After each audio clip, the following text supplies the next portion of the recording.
Welcome. Good morning. I'm Kathy Newcomer, and on behalf of Washington University, welcome to campus. I'm the director of our Trachtenberg School of Public Policy and Public Administration, which is a graduate school here at GW, where we offer master's degrees, 3 master's degrees and a PhD, all related to public service, and we teach our students about grants, among many other things. It's my pleasure to invite you to join us with our co-venture with REI in terms of grants management. There's so much to learn. I don't think we'll ever run out of topics. We try to share promising practices and also commiserate with some of the issues. So welcome, and if you ever want to know anything about any of our programs, I'm happy to tell you.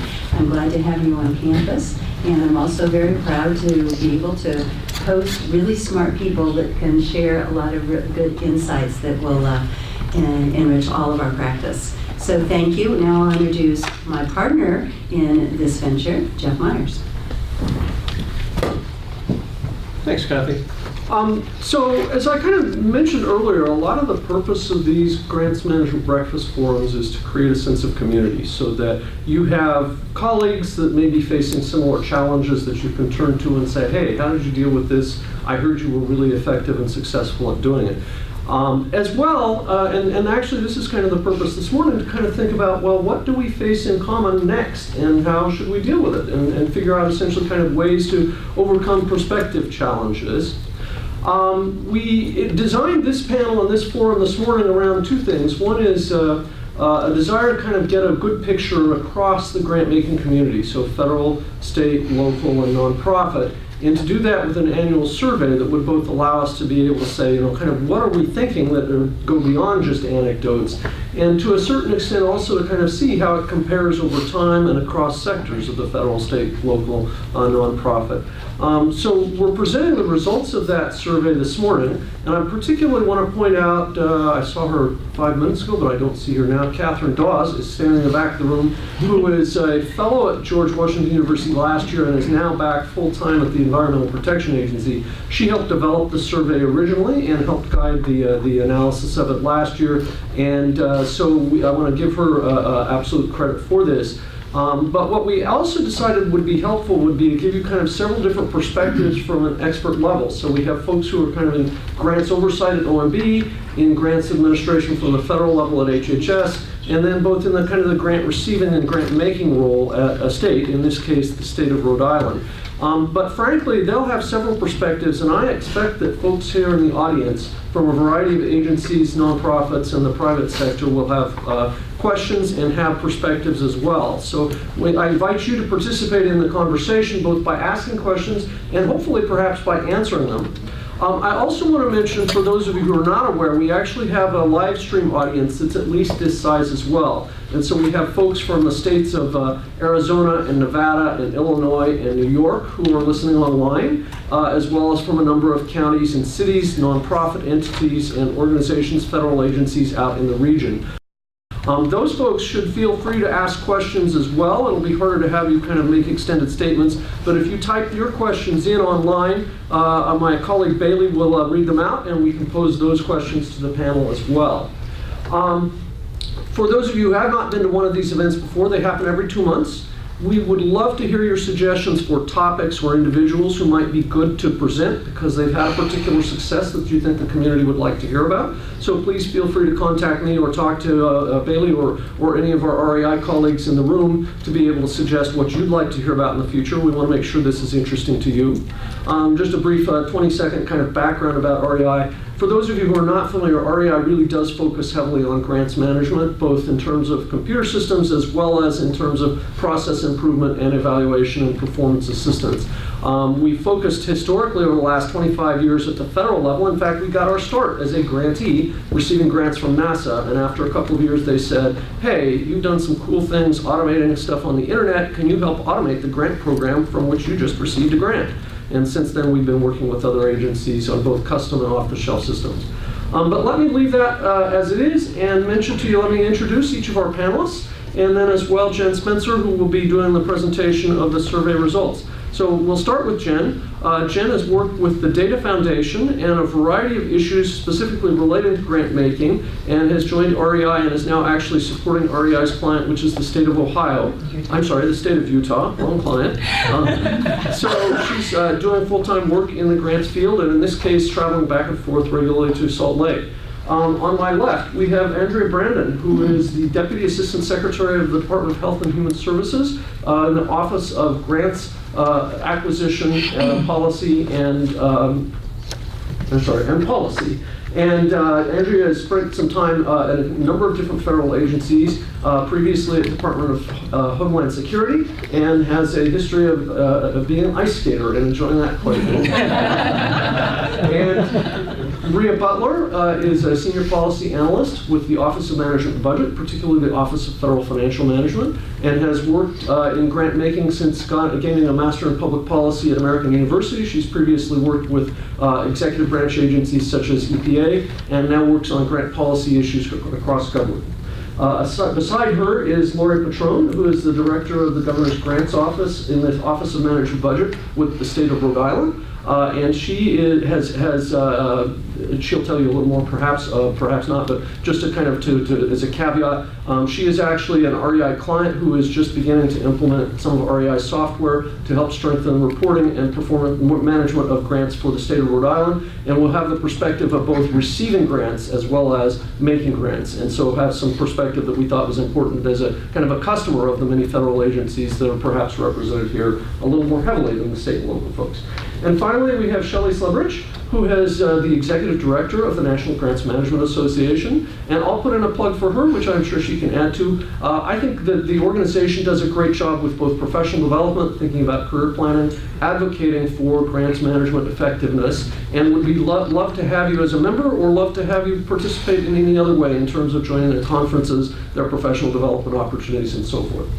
So, these are our panelists, but let me ask Jen to give kind of an overview of the survey results. And what she'll do is she'll give you kind of highlights. And if you say, hey, you know what, there are some questions I have elsewhere, I think that would be great. But what we're going to do is just to make sure we kind of get through the whole overview, is spend about 20 minutes, a little more or less, on that overview. And then we'll turn to the panel discussion. And at that point, I'll have a few kind of pre-developed questions for the panel. But I would like to, again, encourage all of you, whether you're in the room or online, to ask questions as well. So thank you all, and please join me in thanking our panelists for coming and taking their time to help us strengthen the grant-making community.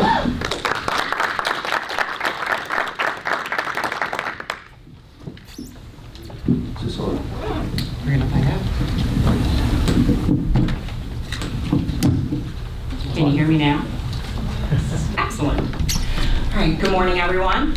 Again, my name is Jen Spencer, and I am a grant business analyst at REI, working with the state of Utah, specifically on their education grants, which is, as I'm sure you can all guess, quite a challenge. Really quickly, we're just going to go over kind of the order of operations. So I can talk to you about the methodology, some of the demographics of the respondents, how they spend their time, what they're really concerned with, what they really don't care about, some key topics that we discovered when we were analyzing the data, most significant challenges and success factors, and then we're going to talk about some key takeaways, and then go into the panel where they can kind of talk to us about what their impressions are. All right, so basically we were trying to not only look at areas of weakness or challenge, but also areas that have improved. Because that's what we're all about in the grants world, is improvement. The questions themselves changed very little from last year, though there was a small amount of normalization to be done between the two. So the respondents, oh whoops, hold on. I had caveats for you.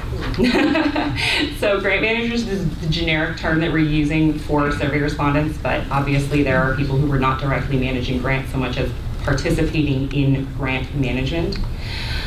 The responses this year were somewhat diminished compared to last year, unfortunately, but the demographics have shifted slightly to include fewer federal employees. And then last year's results that were published reported only federal respondents' responses. But at any point in the slideshow, if we're talking about a comparison to 2016, we have gone back and rerun the numbers so that they include all respondent types. All right. So we had 154 responses, 29% Fed, 42% state, local, and tribal, and 29% non-government. Something I found interesting is that over 75% of the respondents had more than 6 years of grants experience. Very few of them were very new to our industry. So grant managers spend obviously quite a bit of time on monitoring administrative requirements, specifically financial ones. And that's up significantly from last year. And then program and policy design is next.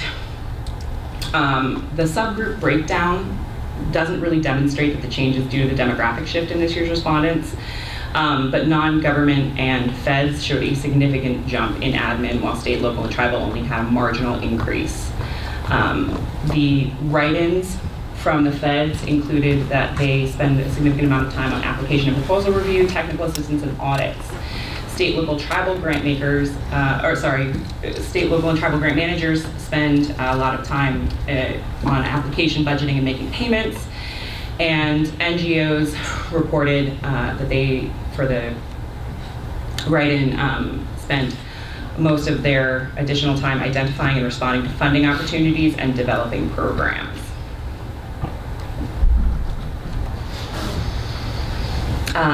Grant managers responded most strongly to the following topics than any others. I just spent the better part of a year researching and writing a paper proposing that we should standardize federal grant data and automate interactions between feds and states. So this is by far my favorite slide. It smells like vindication. But this is a very popular proposal, especially amongst the states, obviously. The extent to which the respondents turn to different stakeholders when they want to learn about grantee operations, program performance, et cetera, is pretty significant, and I think this is great news in that we all have a tendency towards siloing, and at the risk of being a little bit repetitive about data, this would be even easier if we had everything standardized so that we could talk amongst ourselves with different groups and different types of stakeholders to see what improvements we can make and where we're doing the right things. They also responded very strongly to saying the different types of data that are most useful to them are financial data for performance monitoring and operational data for performance monitoring. This is not a big surprise in that this is something they spend the preponderance of their time on often, and it's sort of some of the easiest data to collect. Jen, may I say something? You may.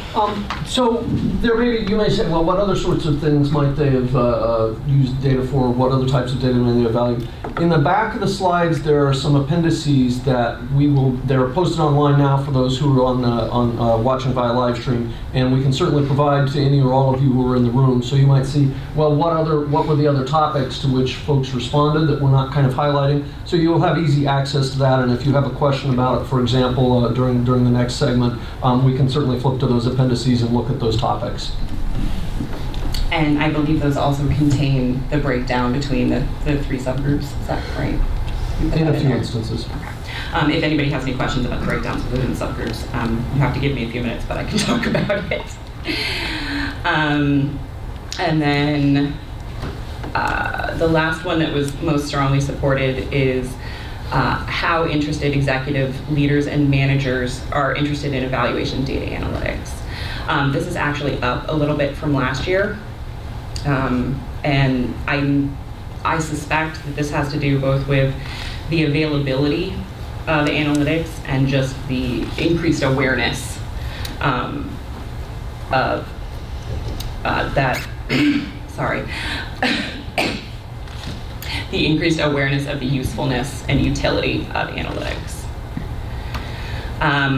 Some topics that were not strongly responded to particularly had to do with ranking the performance of grantees and potentially sharing that ranking.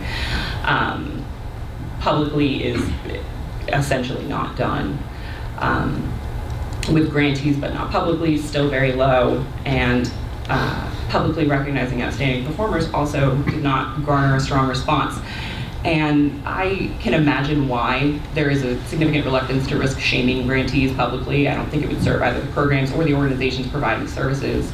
But I think potentially exploring some more public recognition could make, publicly recognizing groups making significant strides and impacts could be very useful in a variety of ways. There was also a very low response to scheduled Skype and video conferencing meetings and annual online surveys. Again, I can imagine that Skype and video conferencing do not have a lot of traction because phone calls would seem to serve the same purpose, and video conferencing cannot replace site visits for a variety of reasons. But surveying grantees could potentially give the grantors the ability to have quantifiable data on how they're doing, how they're supporting their grantees, and what common problems they're encountering. So, good news, grant managers pretty much feel equipped to succeed, at least at the same level that they did last year, which is excellent news as far as I'm concerned. The satisfaction with grants technology varies by sector.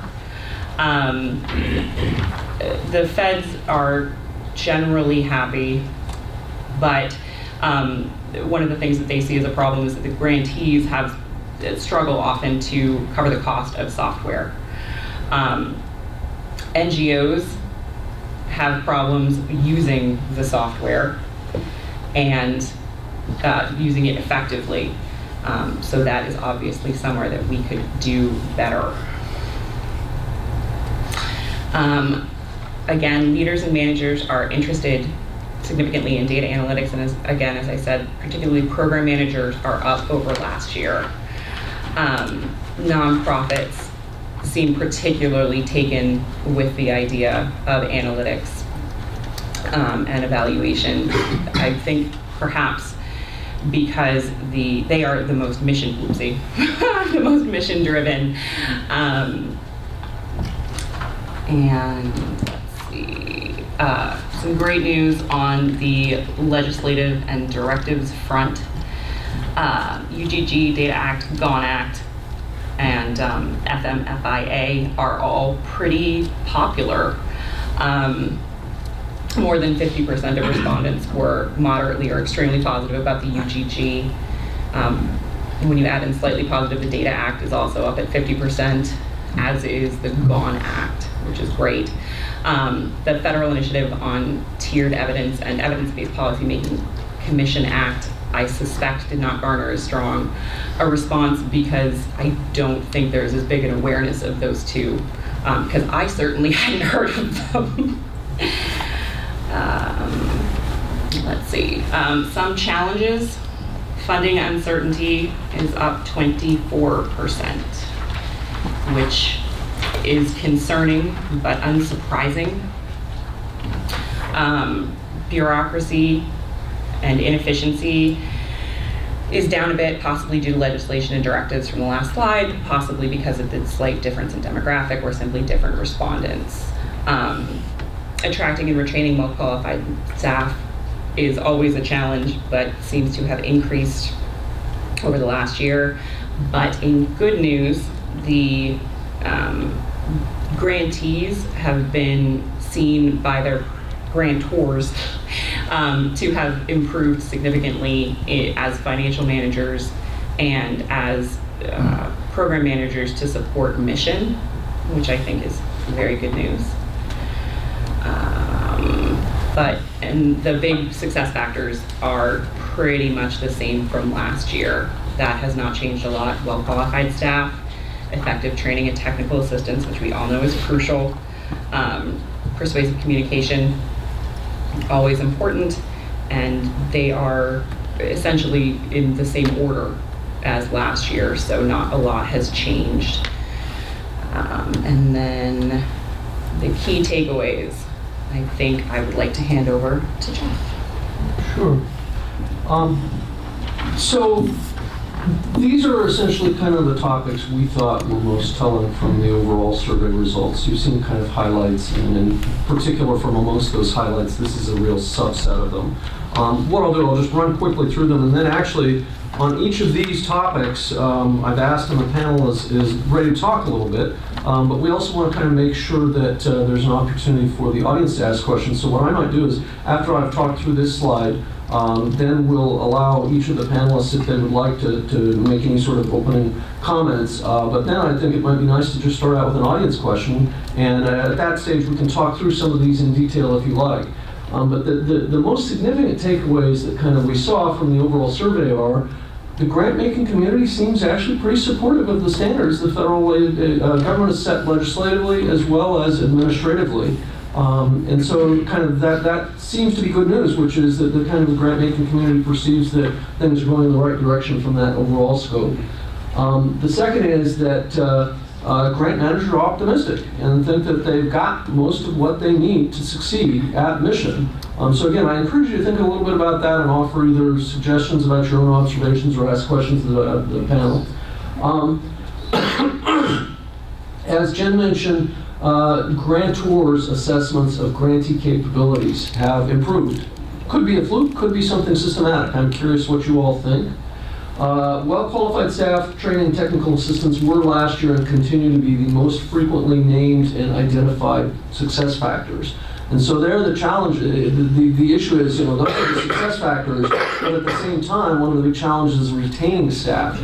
So we had, the panelists had a dinner last night, and one of the big topics of discussion there was, well, what do we need to improve the qualification of the grant-making personnel across the community, and perhaps to be able to attract more? And again, I think that would be a fruitful topic for discussion that might include many of you from the audience.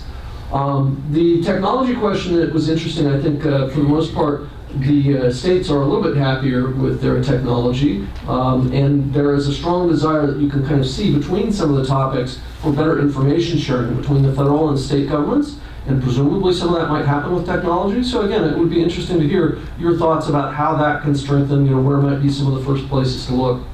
The kind of the neither good nor bad. And this was, bluntly, this was my question, which is that one of the things that folks said they almost never do is Skype grants, have Skype conferences or survey grantees. And so the question I had is, again, with a kind of a cross-cutting group here, what's the best way for grant makers to interact with grantees in ways that are really constructive and helpful? I'd love to hear some suggestions you have about something that's worked particularly well.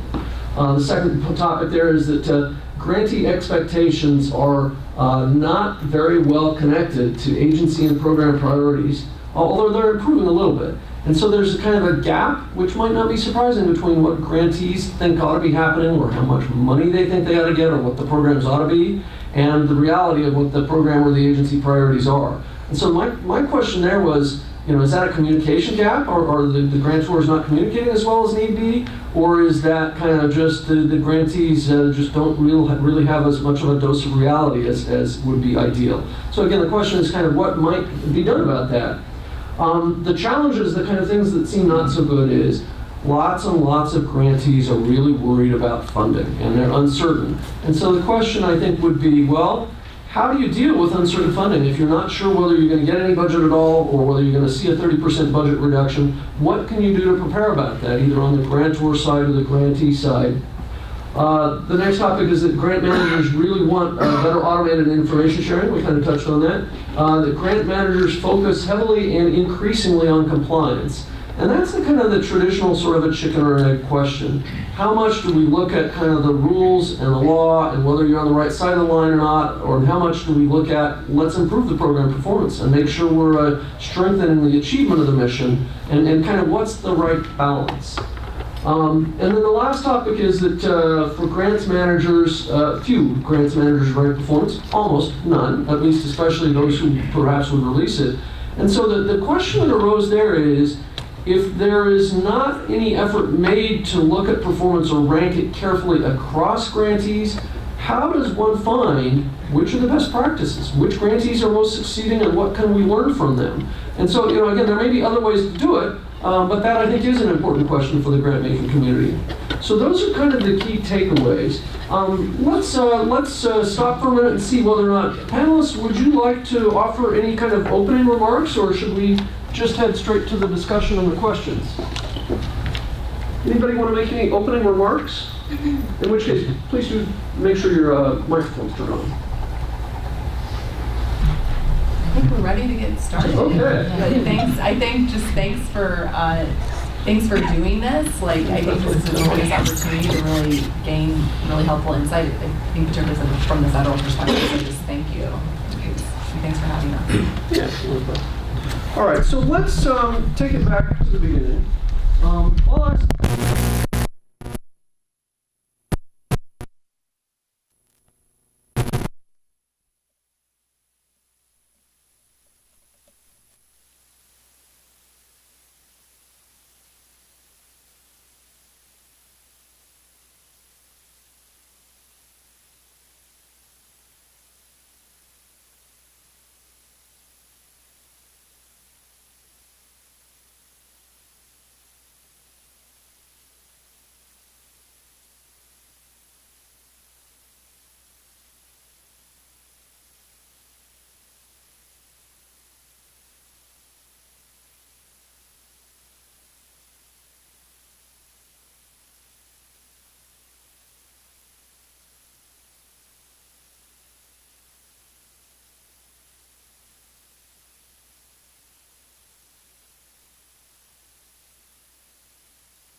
Appropriately. So it's not inappropriate to be focusing on compliance.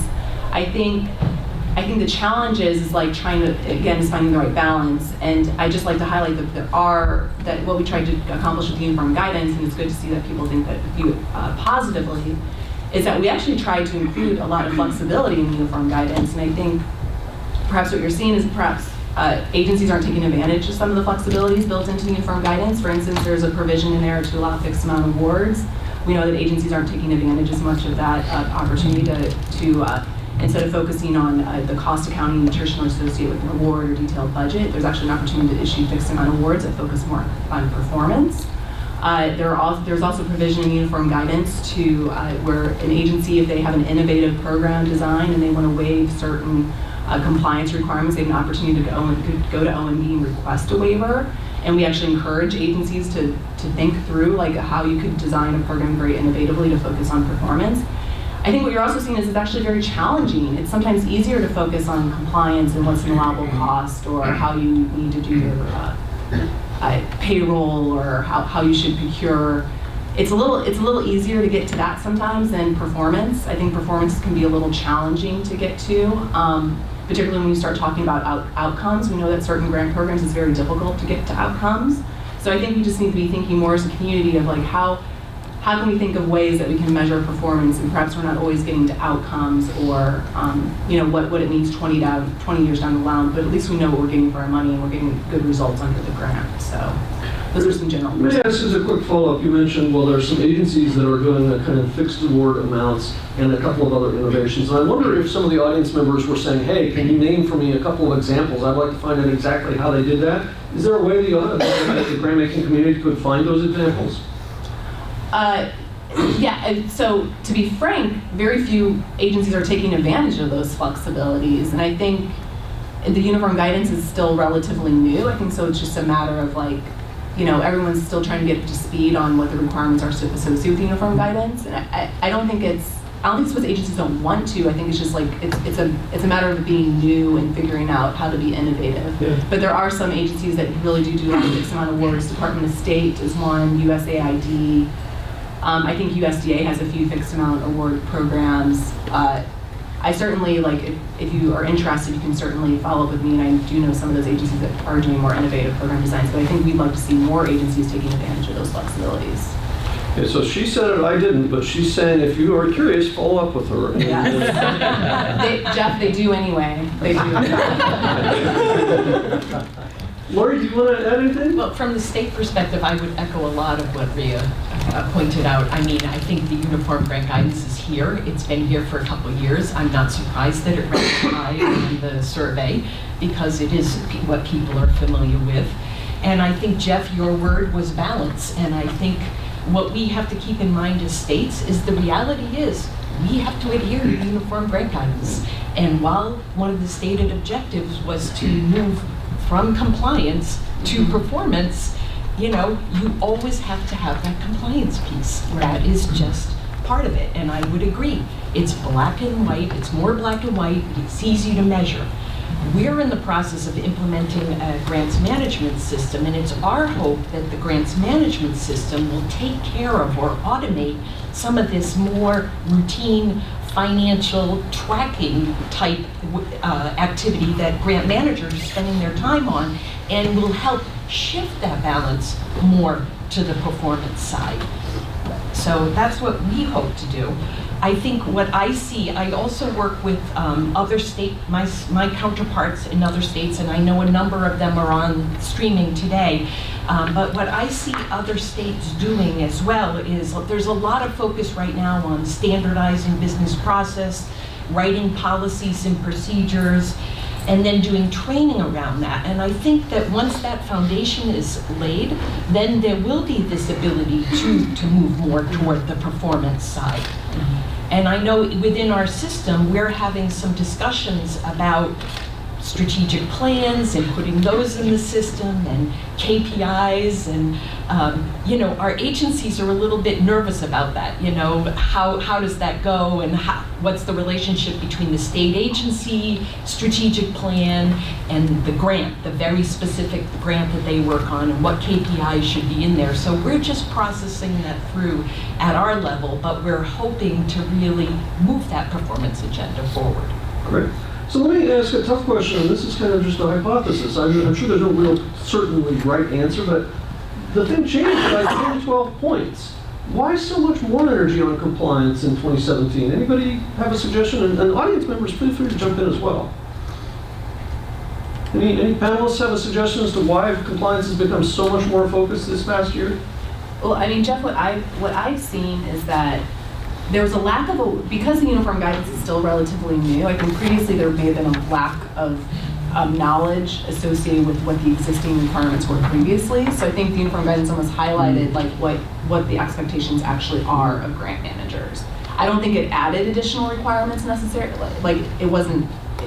It was intended to actually alleviate a lot of the existing requirements. Yeah. But I think it actually, because it was new and there was a lot of promotion associated with it, and you know, it was a new thing to like relook at it. It kind of gave an opportunity for people to realize, oh wait, that is my responsibility to do this. Mm-hmm. I think that's part of it.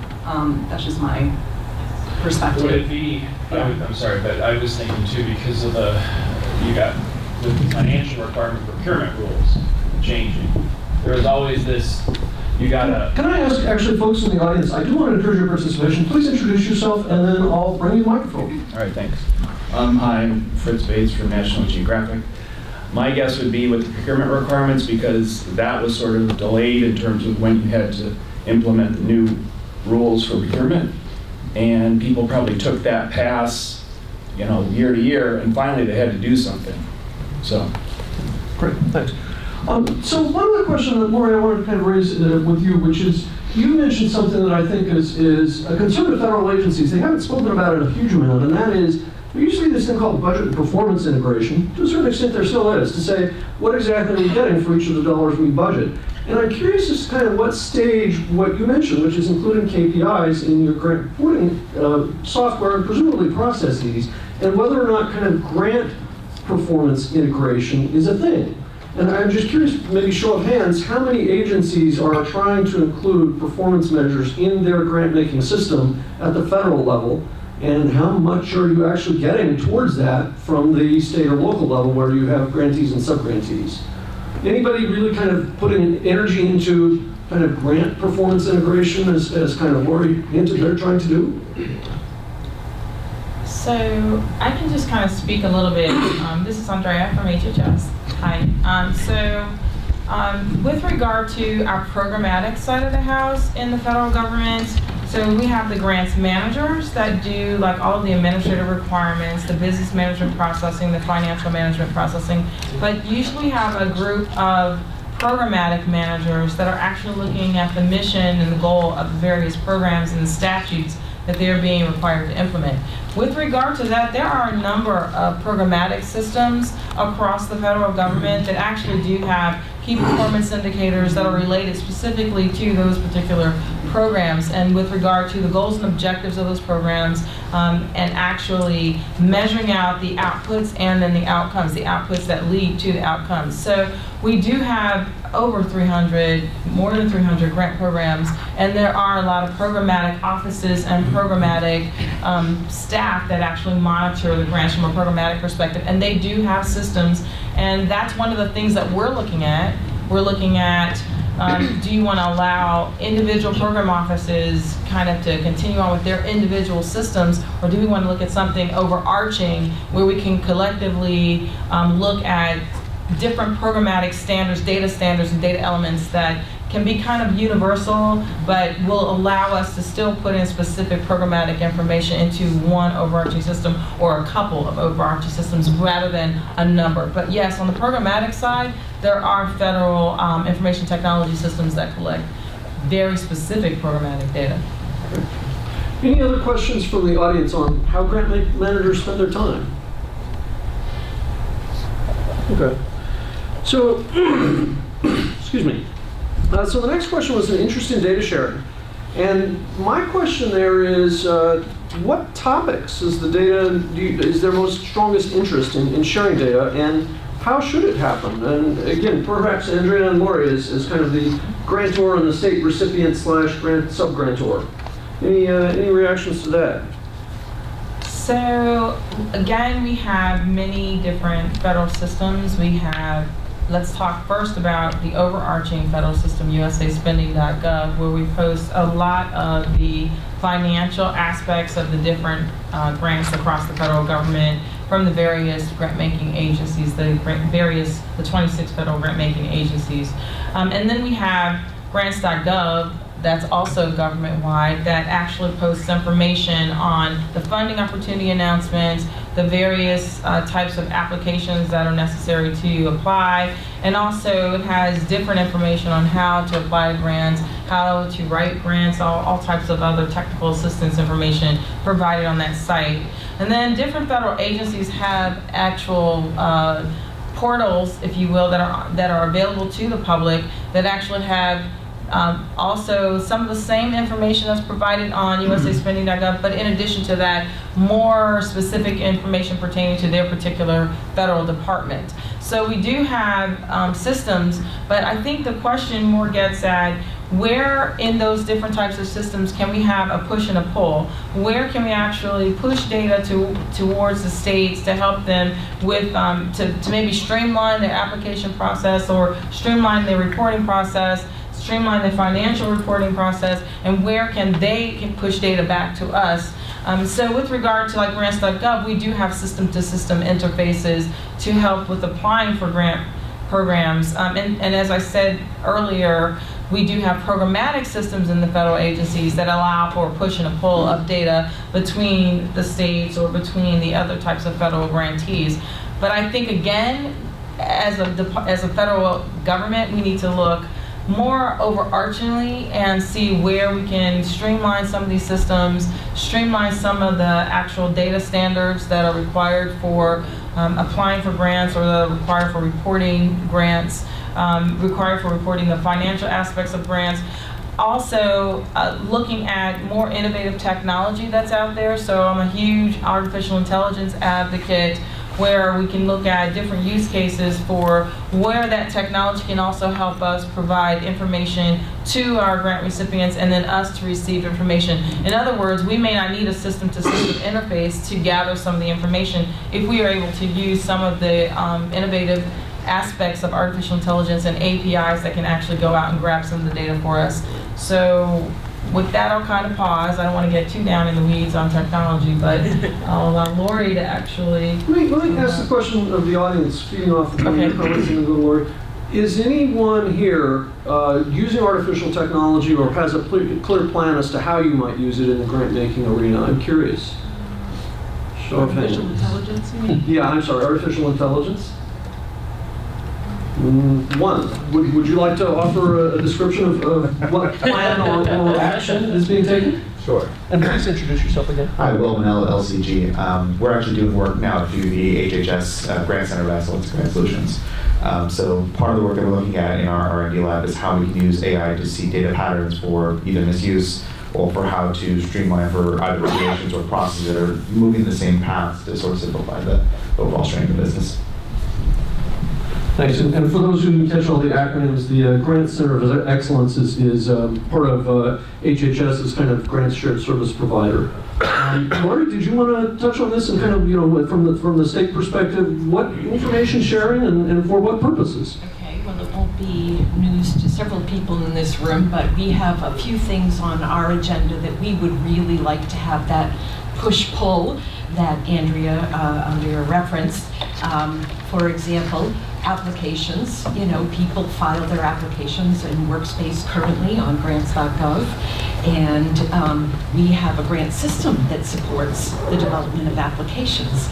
It would be nice if agencies develop their applications in our grant system, that we could push that to grants.gov, or if we cannot achieve that, if they put them in grants.gov, can we take the work that they did in grants.gov and pull it back into our grant system? This reduces burden because it's not double entering stuff, right? We're entering the same information multiple times in multiple places. That is a big frustration for agencies. The other one that I also push frequently is award documents, and I know in the data pilot this was looked at somewhat. We have over 2,000 awards in Rhode Island. You look at those award documents, they all look different.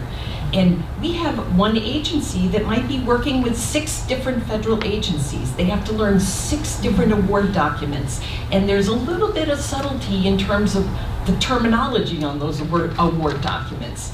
So having a standard award document in a standard format, even if it's like paper and electronic, is a big improvement of what we've got now.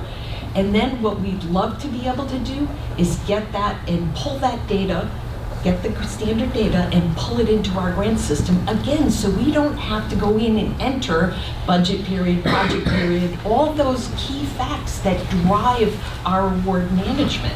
So that would be really, really helpful for us as well. And the third thing that I'm really interested in and have started conversations on is around the single audit form. So again, the big progress this year with the single audit and even the Opportunity Project. I think some of that ability to really easily access what's available for single audit. I can click right on that website now and I can see Rhode Island's audit and the findings or whomever I want to look at. It's wonderful. But I want to go a step further. State agencies, for their subrecipients, have to review single audit reports. And what they have to do currently, it's great now, they can go to the Single Audit Clearinghouse and pull those reports down. Previously, they had to get them from the subrecipients. Now they go to the Single Audit Clearinghouse. Great progress, that's helpful. The next step is, rather than us going in as a state and looking those up one at a time, we'd like to be able to do a bulk extract of our subrecipients. Wouldn't that be a wonderful thing? That would be very, very helpful. And I know my colleagues in other states, for example, Illinois is really looking at centralizing the review process of single audits. And Carol Krause in Illinois has done an analysis, and she's projecting significant cost savings by adopting that approach. So I think the ability to bulk extract and then coming up with a process where we can do this statewide review, because again, I might have 5 agencies all working with the same subrecipient, for them to each review that single audit report and write a management decision, there's a lot of rework there. How can we leverage our system to help us with that work is what we're thinking about. So let me ask the audience, because I know there are actually a number of you in the audience that did respond to the survey, whether or not you have any different perceptions. One of the things I've heard in between the lines from our panelists is the substantial purpose of this, trying to improve data sharing and information exchange between state and Fed, is burden reduction. Let's spend less money doing mundane tasks that are not value added. I thought there actually might be a little bit more emphasis on, well, let's have better information for management decision making or analytics or what have you. But I'm curious whether or not in the audience, again, what do you all think? Do you have a reaction as to, why is it that we want data sharing back and forth? Anybody want to? Once again, please introduce yourself. Mark Lane with the Department of Justice Justice Program. Seems to me like the need for extended amounts of data sharing is driven by the duplication of data in so many systems. Why do we have all that, right? Why are we as agencies pulling data down from all these systems? Why don't we devise a system that's a system of record that everyone can go to and can provide one single, set of feeds or collecting points or whatever, just so there's less need to copy all this data and share all this data. There should be, in the day of the cloud and artificial intelligence and all these other things, there should be systems capable of communicating with everyone in more of a centralized manner. I always push the agencies to reuse things that exist, right? For example, why does a grantee have to register in SAM to get to do something, but then they have to go somewhere else to register to get paid? Right? I mean, why are we making people do things more than once? Why don't we do like Facebook and hey, you can use the same credential for every system in the federal government, right? I mean, the day and age of reuse is upon us, and we really need to embrace it as a federal government. Great, thanks. So let's switch topics. And the next topic indicates that, actually, I didn't have any big questions on this topic. I wonder whether or not the audience does. And essentially, again, this is the question of when do you turn to stakeholders? When do you turn to folks, you yourself turn to folks who are able to help your program? And I don't know whether any of the panel wants to offer perspective or anybody in the audience wants to, but when is it a bigger problem than you can solve alone, and what are effective ways and places to turn? A question on the previous topic, or if you don't Sorry, mind. apparently we've gone too fast. Previous topic. Hi, Will with LCG. I just wanted to ask, we were seeing across the government things like shared services are being pushed, vehicles are being streamlined for contract acquisition. In the same way with grants, I know we've talked about two different approaches to simplifying the data burden and the process burden on agencies. How much of that is the path of going to single vehicles like DHS with their GMM that they're trying to implement, or Grant Solutions, or versus getting automated APIs and just building that network, that web between systems? So I think there's a bit of both going on because we are very wide and broad across the government. There are, as I said, more than 300 grant programs. There are, even in a grant program, multiple different sub-grant programs. You can tell by the notice of funding opportunities that actually come out from a specific programmatic office. So what we're looking at is us finally taking a look not just at the individualized programmatic data sets, but looking across again and looking at what can we standardize, what can we actually provide across the federal government in a standardized way. And then the other issue that we're just getting technologically on top of is not using forms and actually providing like structured data sets instead. And that gets to that whole issue of being able to reduce the duplication of certain data elements and being able to reuse those data elements no matter which program. So if you're a recipient from Rhode Island, a grant recipient from Rhode Island, and you're applying to multiple federal grants, you're the same credential, you're the same provider. So now we have the technology where we can use the same credentialing across all of the different federal agencies. So it's not, in that situation, it's not necessarily, oh, we need one system. It's that those systems need to accept that same credential. And then, but there are other instances where we do need to take a look at streamlining down to one system and not having multiple systems across various agencies. So in that regard, we have the Shared Services Initiative across the federal government, whether it's for grants, acquisitions, human resources, finance. You know, in the government, in the federal government, we have an entire initiative that's geared towards shared services. So it's kind of heading it from both directions. It's us taking a look across the board where we need to streamline down to several systems, one or several systems, and eliminate the other systems that are either less technologically advanced than some of the newer systems, or we just need to not duplicate. Then we're looking at that. And then where we need to provide structured data sets, which will allow us to reuse data across the board, then we're looking at that. Where we have technology and innovation, where we can use an artificial intelligence that can actually help us find where we're being too duplicative, then that's awesome. We have that technology available to us now. With regard to the single audit information, we can use an artificial, I was listening to what you were saying, Laurie, and we actually can use an AI use case on, you know, to look at that single audit data for the sub-recipients and so forth. So it's like this whole new world that we're living in right now, where we have new technology, new ways of doing business, and I think it's a combination of both. It's going to be us coming down and looking at both ways of streamlining and narrowing down. Thank you.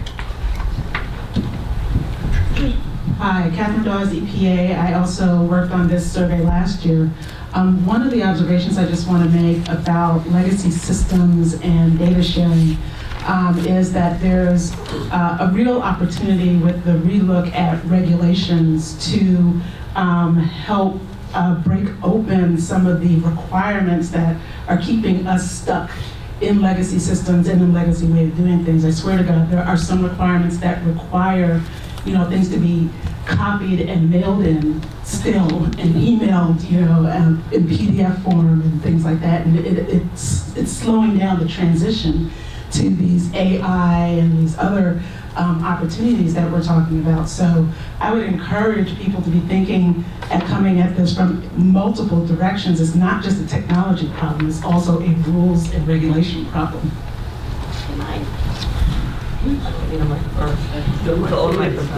I think part of it, in reality, the perspective that I come from, is that we're afraid of change. And you know, one day we had a phone plugged in, and now you have this phone. The same thing happened when we switched to the uniform guidance.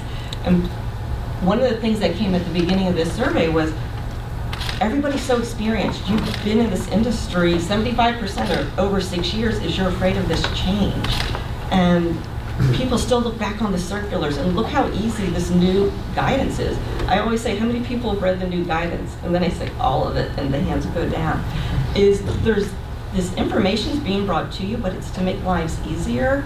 And this is where I become the middleman of both the feds and the states, and really goes down for me, the universities and the nonprofits, is talking together, but we're making life easier.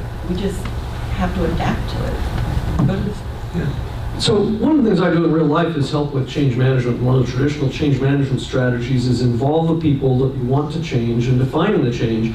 And believe it or not, that's actually what we're doing right here now. So we're coming up with some ideas that frankly I love, which is maybe single sign-on or aligning the kind of the Single Audit Act topics.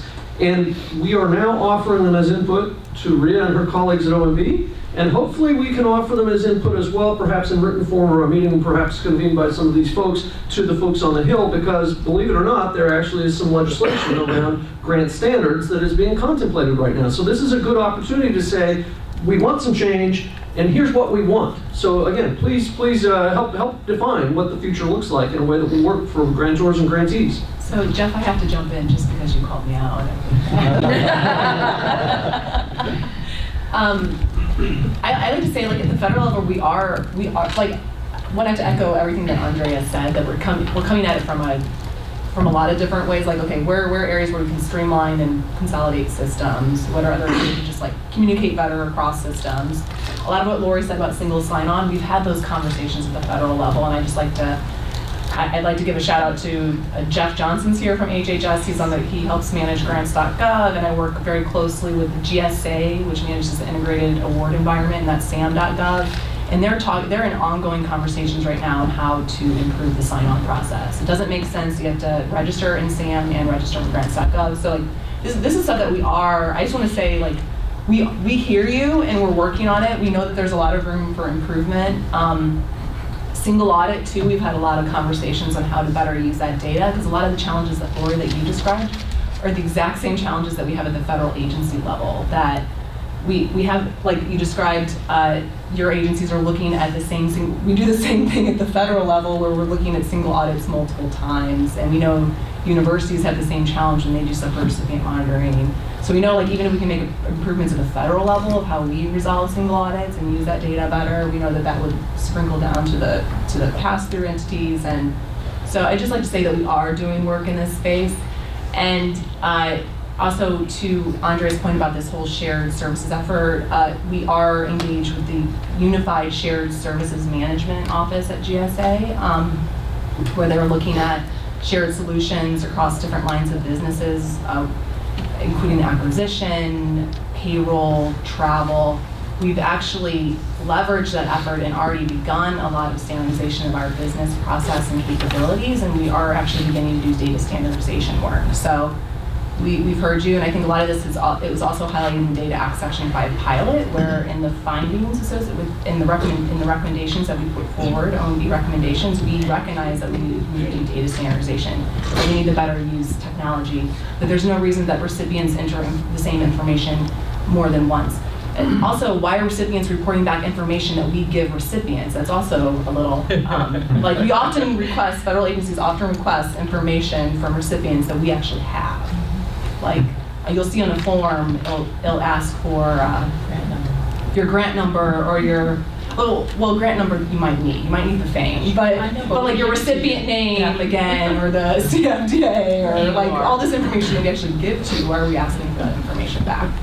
So it's really helpful to know that we're actually, the survey has actually revealed that we're actually kind of on the right track with a lot of the initiatives that we're taking. So and those of you who don't know me, I'm a perennial optimist. I like to put a spin on things. The government's listening. So you're offering the government's listening. But another change management technique is, don't just tell them once, tell them 7 times. Yeah, I'm Charlie Clark, reporter with Government Executive. Our 2 federal colleagues here, I was wondering if you could talk slightly more generally about how the process has changed between the Obama and Trump administrations. And also, the news reports have come out about Interior, maybe EPA or HHS, where the grants approvals are run by the communications of the political appointees. I was hoping you could comment on that too.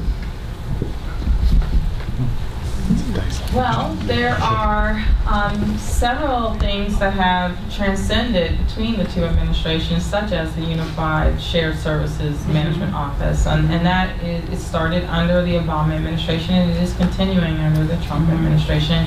And we're all collaboratively working together, and we are seeing very awesome changes moving forward currently under the Trump administration with the Shared Services Initiative. So that's something that's, again, transcending between the 2 administrations, but is really taking off right now under the Trump administration.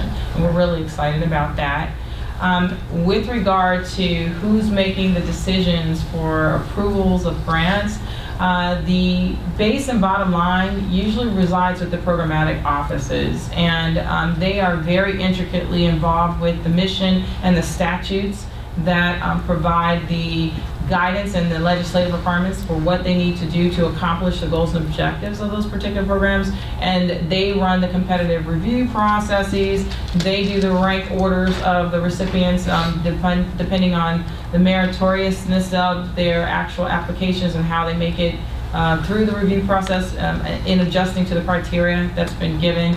And they actually make the decisions of who should be funded and based on those competitions that are provided. Now, in some situations, depending on the visibility of a program, the actual listing of funding the applicants that may be funded actually may be provided upward through the department, but it's not necessarily to say who should be funded, who shouldn't be. It's just to provide a visibility so that the secretary knows, what's coming down the pike. So I think that it's very collaborative process, but definitely the programmatic people, it's their mission and it's their goal to actually ensure that the mission of that particular program is accomplished, and it's accomplished effectively. And they are the ones that then have to monitor the compliance of those particular grants that are awarded.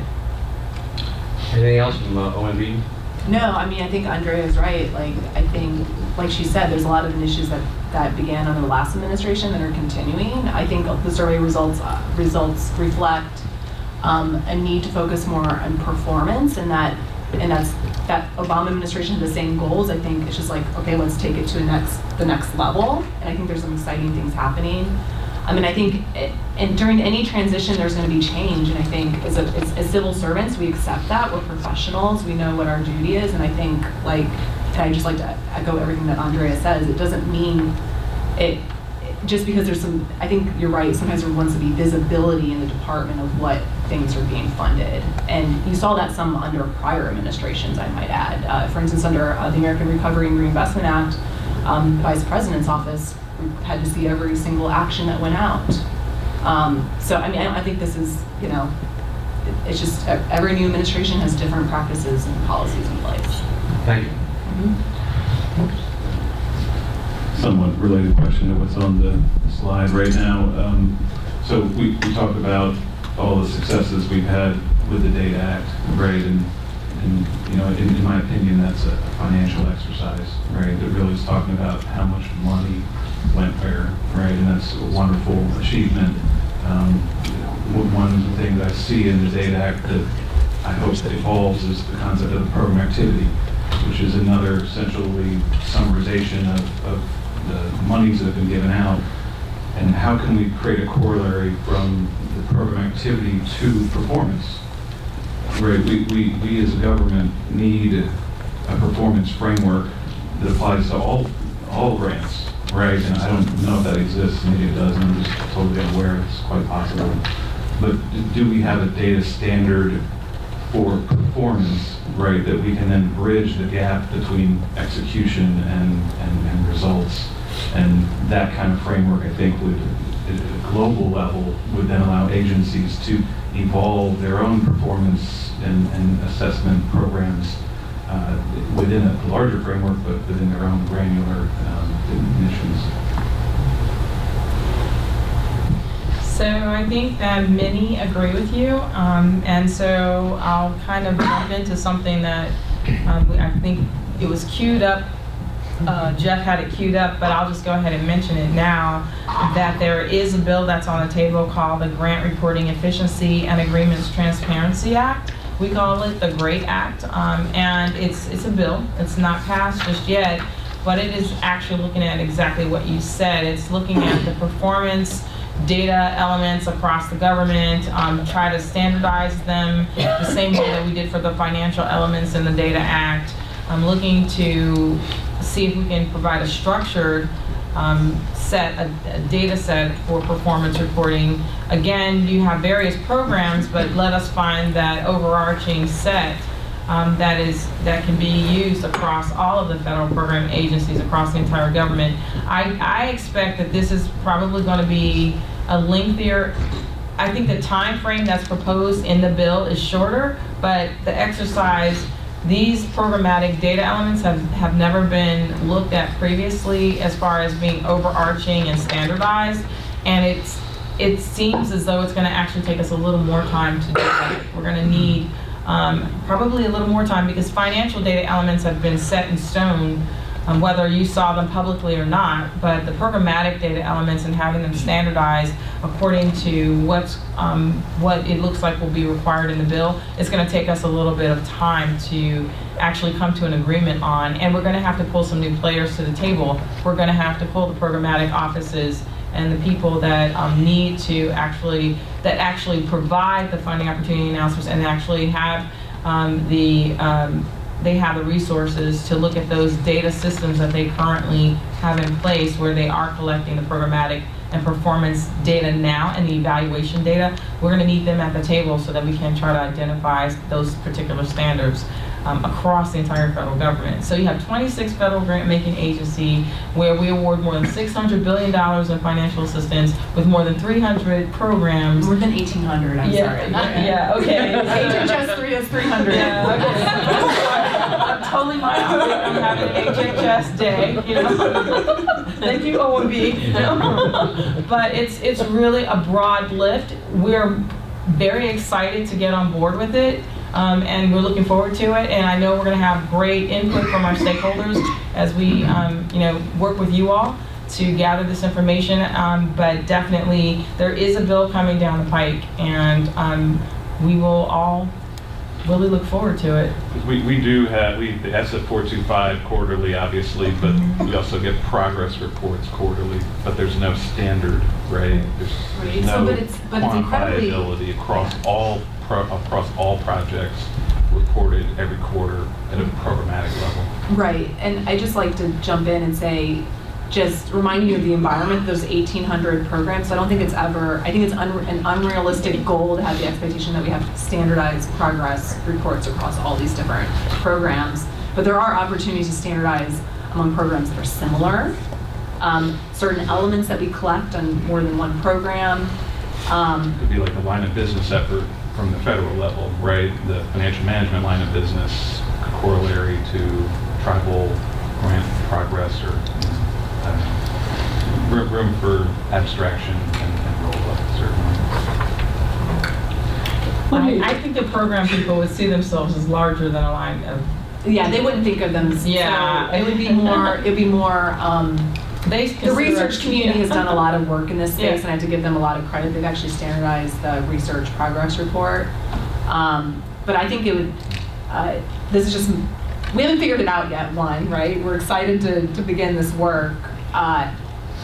But it seems to make more sense where you have like certain programs that are similar in programmatic nature, and those program staff getting together and begin standardizing a lot of so like if you have homeless programs across all these disparate federal awarding agencies, maybe they can start talking to one another about like what are the key data elements that we need related to all these homelessness programs, where they have similar goals and they have the overarching goal in homelessness, but like their programmatic mission is slightly different. So like how can we get together and standardize? That's where the program activity, the data program activity could play a role there, perhaps. Actually, the evidence-based, the Foundations for Evidence-Based Policy Making. Hi, this is Catherine Dawes again. It's the law to look for, or the bill to look out for, that's really trying to crack this nut around the kind of data sharing you were talking about across homelessness programs, for example, is really the Foundations and Evidence-Based Policy Making Act. It's passed the House, it's in Senate committee, it'll probably pass by the end of 2018. But that really gets into the nitty-gritty of how do we share data. There's a lot of rules and regulations in place about how data is shared, for good reason, because a lot of this is privacy data. But that's, and if you read the Commission on Evidence-Based Policy Making's report, that's where you really get a sense of the kinds of issues that the federal government is going to be grappling with, and by way of federal government, our grantees as well. May I ask any of the panelists, this brings to mind, Rhea, you said, well, homelessness, because of course Veterans Affairs and HUD and HHS all participate, and there's a need for collaboration. I've thought a little bit on my own about water quality, where we have Army Corps of Engineers, EPA, perhaps Department of Agriculture, all getting involved. And so those are just two topics, and it strikes me that there are probably a large number where there's some need for coordination. Is there any kind of inventory of these topics where we're saying, hey, let's try and see if we can get alignment on these, I don't know, 50 different topics? I mean, those are just the first, presumably there are many others. So I know historically, when we had other initiatives, as Rhea said, we had already started looking at like the research programs, and there is a research performance report. Then we had something called a non-research performance report, and that's when we have to start looking more at the details of the various types of programs. So you have agricultural programs, you have not just the health and human services, you have educational programs. So we have to kind of look not just to very specific programs, but looking at how the departments are currently set up. Because at EPA, you have the environmental protection type of programs, and there have specific types of legislative requirements. The Department of Education has specific educational programs. The State Department has international programs. So yes, we have been looking at some of those data elements, but we're going to now have to take it to a new level because we're going to be required to. But definitely, then we will begin to even look across some of those and look at common data elements that for programmatic purposes, no matter what type of program it is, they are common. And that's the type of work we'll probably start with first. And then we'll look at the very detailed data elements that are specific to a particular type of program. Okay, so we Andrea, you kind of jumped us onto this topic of the GREAT Act, and recall that the point of some of the survey results seem to be people have been pretty positive about the benefit of regulation and legislation. So we got kind of a little bit of an overview of the GREAT Act, which I've heard, no real certainty about this, of course, but that it may be introduced within a couple of months and perhaps passed shortly after, not clear. But I wonder whether or not, perhaps from a state or local level, Laurie or Shelly, you would like to say, here's kind of what we think would be beneficial at our level from potential legislation going forward. Again, being able to express what one wants maybe makes it more likely to get what one wants. Well, from a state level, we're not looking for more laws or regulations to follow. I'd say that. I think that, I think there's been some great progress made with the Uniform Grant Guidance and the GONE Act and the Data Act, and I look at it and say, we have work at our level to do with those efforts. And, again, in Rhode Island, we tend not to regulate things like established regulations. So I can give you an example. In Illinois, they took the UGG and they adopted it in regulation, and they're living by that. So it's state code, right? That would never happen in Rhode Island. We don't take that approach. We're trying to lighten the regulatory load a little bit on people. So thinking about what do we want next, I'm not looking for anything new specifically. I'm looking to make sure that what we're accountable for currently, that we're doing a good job doing it. That we're effective, accurate data. Like I always think about accurate data. Like we can have all this transparency, but it's key that that data is accurate. And the reality is that accuracy is dependent on the recipient of the awards and the subrecipient of the awards. And what we need to do is be careful in what we're asking them to do. How much more are we going to ask them to do? How many more data elements? How much more are we going to do? Okay, thanks. Let's switch topics and let's see. Whoops. Is it? Yeah, this is it. So one of the things here that again was very clear is people don't want to be ranked and don't want to kind of risk the challenges of kind of publicizing ranks. But the kind of corollary that struck me was, well, so then how do we find the folks who really are not just telling us they're doing a great job, but in fact, in comparison, they're the top 5% of the performers, and maybe we could learn something from them. So the question I had is, how is it, panelists, that we can learn something from the top performers based on our real knowledge of who the top performers are? But I'm thinking Shelly or Rhea might be in a position to respond to this. Can I ask a question first before we get to... Sure. And this just this is Jeff Johnson from HHS, and I won't ask anything of Andrea because she's my boss. But this is a question about the survey. Why did you ask this question about ranking, and why is that important, and not the evaluation of the programs instead of the ranking of the grantees? This is Catherine Dawes again. The reason we talked about ranking is that was a big question in the context of tiered evidence grants and being able to share, how well different grantees were doing. It was just trying to get a sense of how do people explore and share best practices So it probably seems like there was more, attempt to judge programs by whether they were ranking performance, but we were just trying to get a sense of, what kind of tiering are you all doing of grantees? How do you know when a grantee is doing well? How are you sharing information between your grantees? There was a big accent on competition and performance at the time that this was being designed. For me, I think a lot of it is realizing how you're taking the Fed perspective versus the grantor perspective versus your grantees and creating that communication bond. We become a lot of that middleman because the grantors feel, the grantees, your recipients are saying they're not hearing us, they're not even responding to us, and they don't know what they don't know. When you brought up the Data Act, there are so many people out there today on the recipient side that don't even know what the Data Act is. We sent out a survey last week about the GREAT Act, and we were trying to get feedback to support that, and people still didn't know what the other side of it was.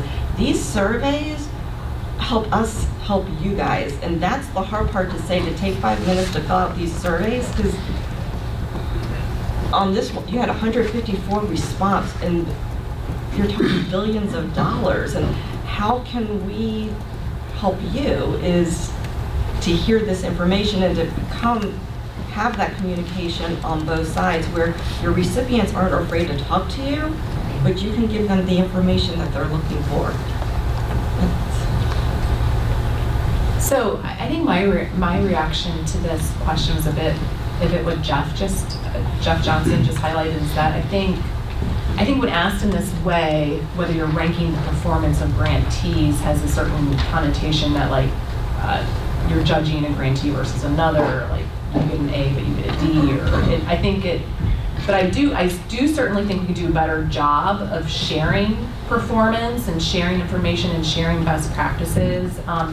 As Andrea highlighted earlier, program offices already do a pretty good job, or there are a lot of program offices that already do a pretty good job of collecting performance metrics and measures, and there is this requirement to collect progress reports at least annually, but let's think of ways that we can share the results of those progress reports more broadly, share the outcomes and results of those awards so that grantees know how others have been successful in these areas. I think there just might be the way this is phrased, I think might give a more and Catherine, I'll let you speak, yeah. I was about to say, to be fair, I think a lot of people do want ranking of grantees. So that was part of the reason for asking the question, to see if people were really trying to use that as a tool for improving performance, because there are a lot of people who advocate that as a tool. I agree, and I certainly think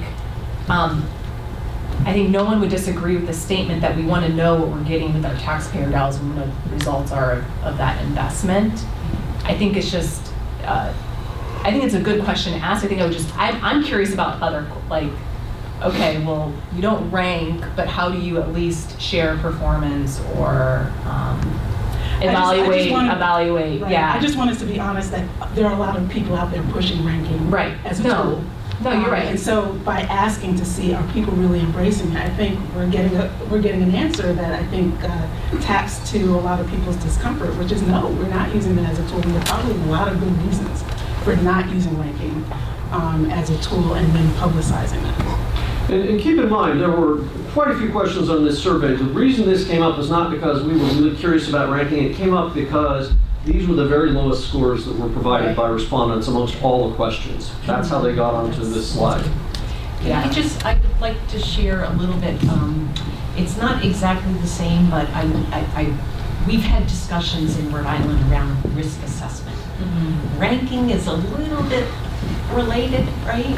So when we've talked about risk assessment and we're trying to standardize our process, and we're having an organizational risk assessment and then a programmatic risk assessment, and we'll be focusing on financial and program and performance in that risk assessment. And why I bring this up is that we talked with our state agencies, and we wanted to make that data transparent to all the state agencies, so that when what state agency one is working with one subrecipient and another one, 3 agencies, that would be transparent.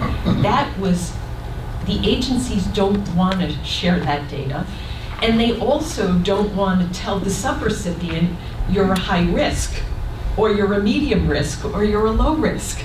So there's some reluctance on that part to put that out there, even if it's just between the subrecipient and the recipient.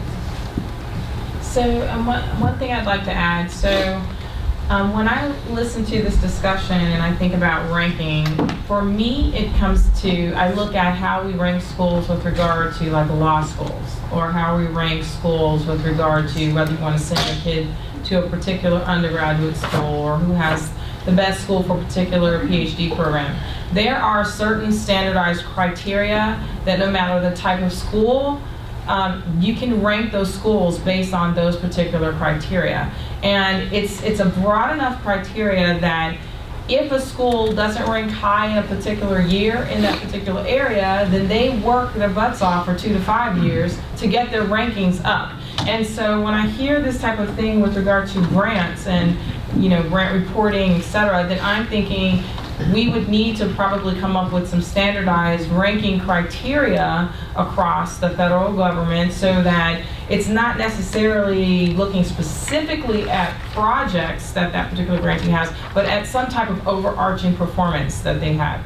Whether it's an overarching criteria in financial management, it's an overarching criteria in programmatic performance, it's an overarching criteria in their communications back to their grantor. It's the various, in addition to looking at the large, whether they're a large, a medium, or small type of organization, you want to make sure you standardize the criteria based on that as well. So that to me, I'm not necessarily opposed to ranking. I mean, we do it, like I said, in the university settings. I was just looking at the law school rankings last night.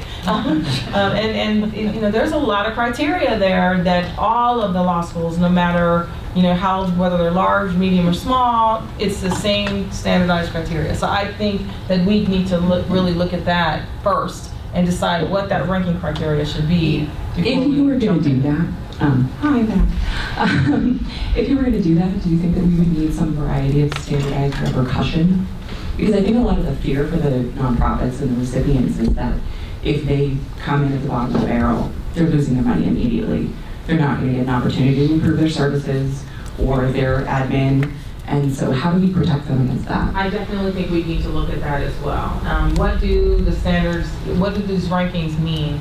I can tell you historically in a department far away, I don't want to say which federal agency it was, but there used to be a type of a list that department had. It wasn't necessarily public, but it had rankings on it as far as how particular grant recipients were doing.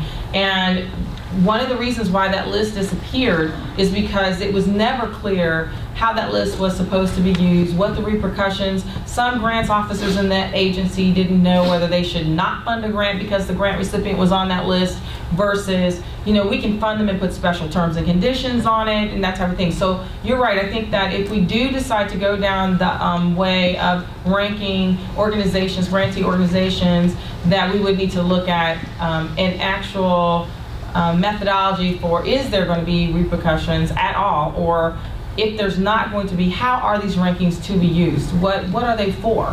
What, is it just merely a public opinion, or you're right, is it going to affect the funding? Is it going to affect the programmatic funding from Congress? Definitely that's something we would need to take a look at. So, and I'd just like to jump in and add that we certainly wouldn't want to prevent innovation or taking risk. And I think you see this in the research space a lot, where you want the researcher to take a risk. They don't know if it's going to work, but it might really contribute to the body of knowledge and advancing science. So we would never want to be putting ourselves in a position of like preventing that, because often a lot of what we do, a lot of what you see from grant funding is innovation and taking risk, and that's really important to be. But when we do fail, we need to be able to share it so others can learn from it, right? I think that that's really where, whether you rank them or not, or whether you just share results and failure, like success and failures. You have a question? And Jeff. I'm Andrea Washington from U.S. Small Business Administration, and we do conference calls with awardees or grantees. And during these conference calls, we discuss things, and I try to discuss with them sometimes these quarterly reports, because we do reimbursement and quarterly reporting.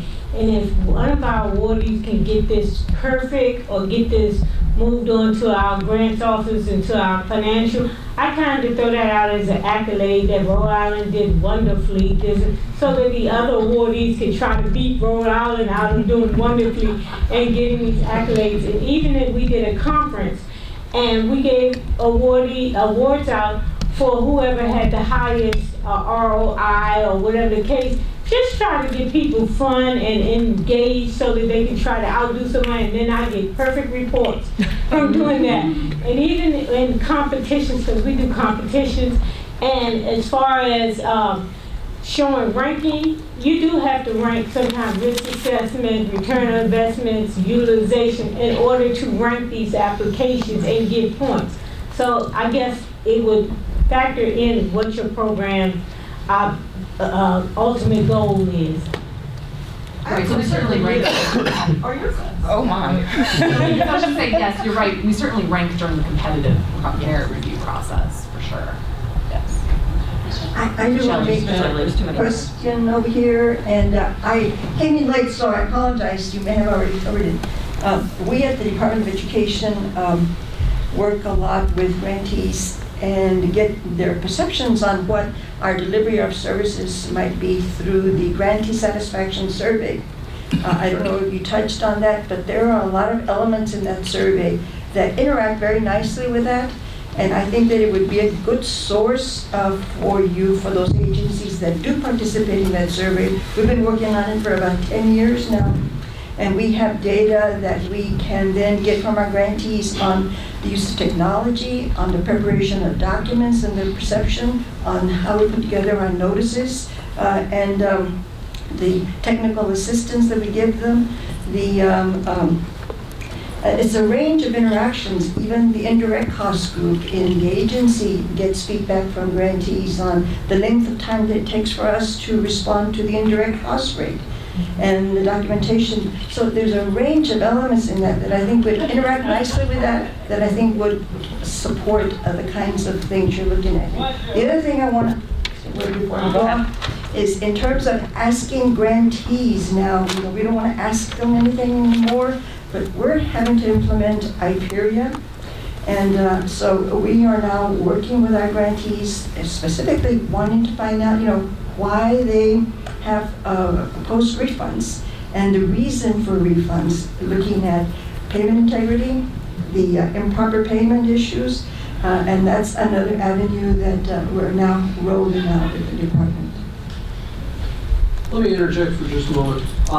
This is in the survey questions this year. If you have great ideas about what you think would be interesting survey questions to add or perhaps change next year, I would love to hear about it. Jeff, we have a couple of questions up front.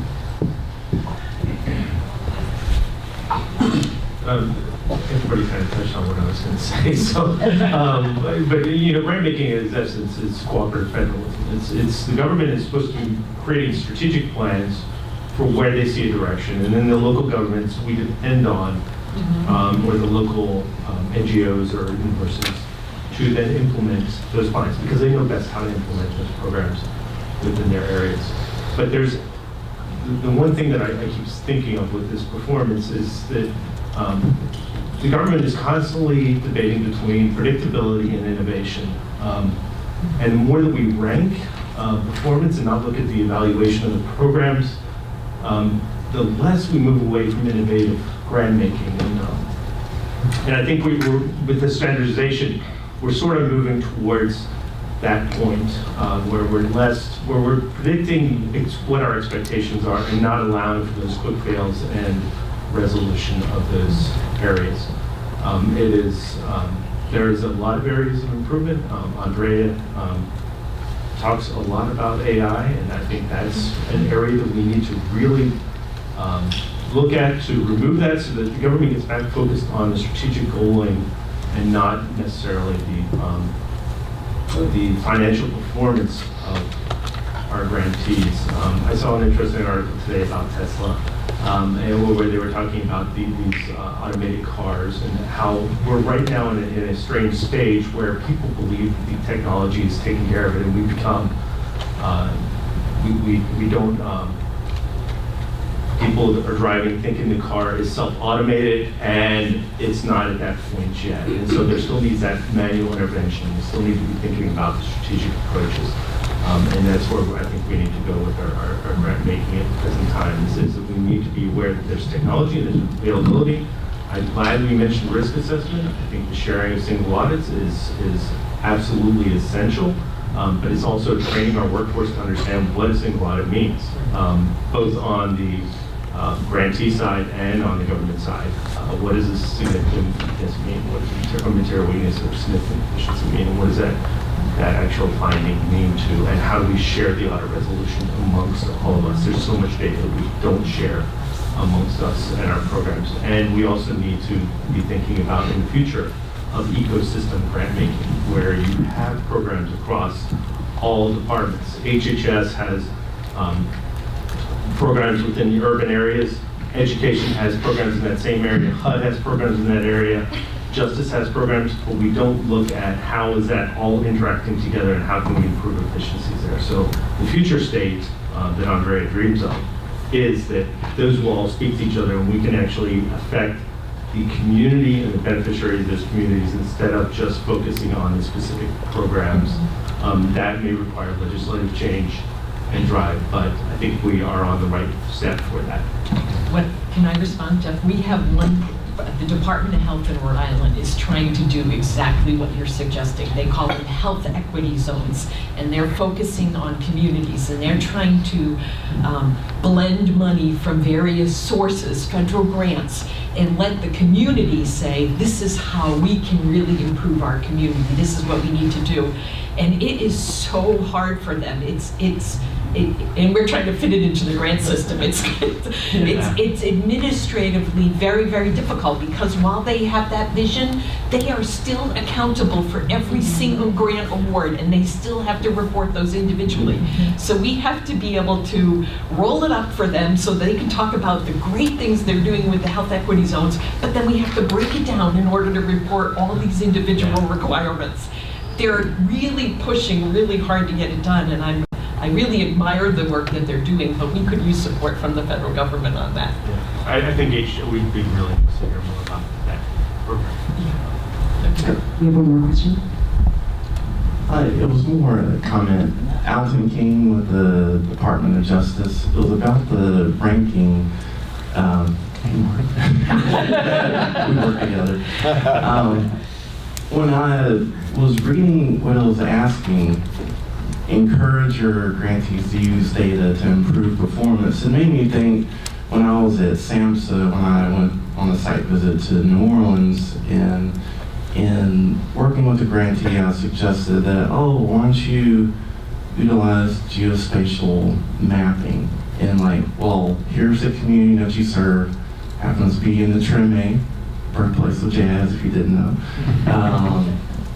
There's a lot of great places that I was walking through with them of, this is what you can do with the clients that you're seeking to reach and how to build a support network.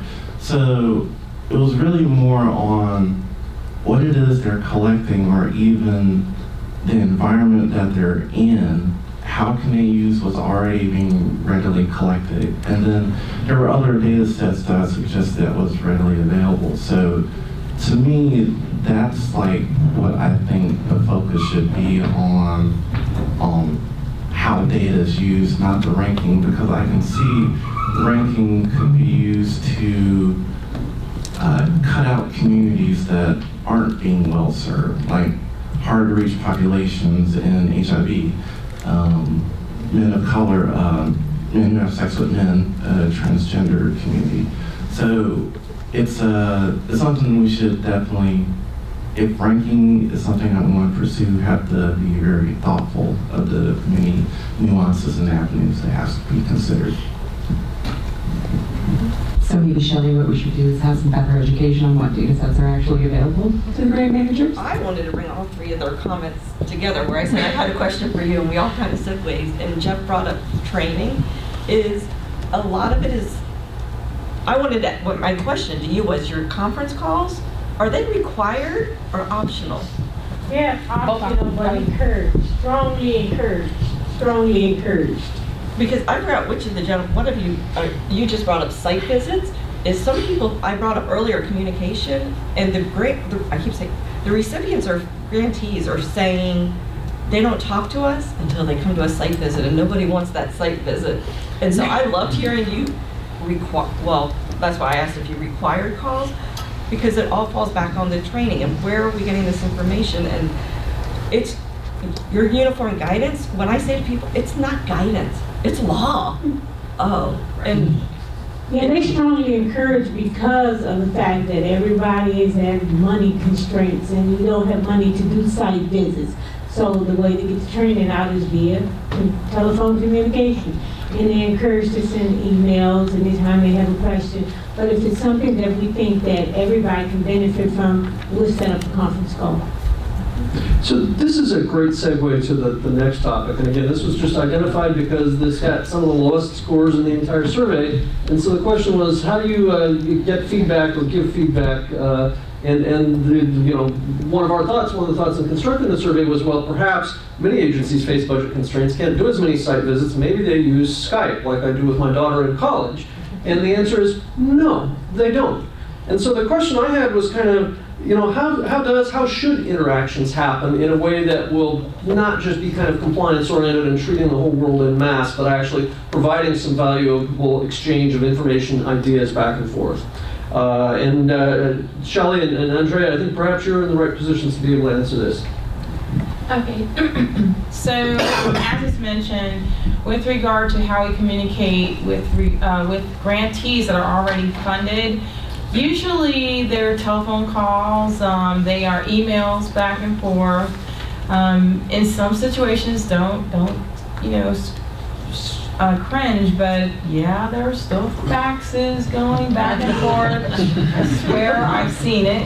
Yes, there are still fax machines sitting on people's desks. So I would say the response to that question with regard to not using the latest innovations that are accessible to us with regard to like Skyping or FaceTiming. I mean, I've asked my own internal staff to FaceTime me, and only one person on my giant staff has done it, and it's Jeff. Okay. But I think it's more of like, us really getting used to the latest technology and probably a little bit of training. We do use webinars sometimes to reach out to our grant recipients, so that's something that's picked up some speed. But with regard to like even more technology, I'd like to see holograms. That's just me. So basically, I think it's us getting used. It's both sides. It's the federal government and the grant recipients getting used to the latest technology that is available for us to actually collaborate together, to provide the technical assistance, to do monitoring, etc., training, etc. So I think it's something that's coming down the pike. Like I said, we do use webinars. People are starting to have cameras on their monitors in the office. That wasn't available previously, that type of thing. So I think we're moving in that direction, but not enough. And I think this year, 2018, we're probably going to see some things move a little faster because, bots and blockchain and AI and so forth, and we're just kind of being pushed in that direction of needing to move a little faster with innovative technologies. Can you speak just very briefly though about grantee capacity?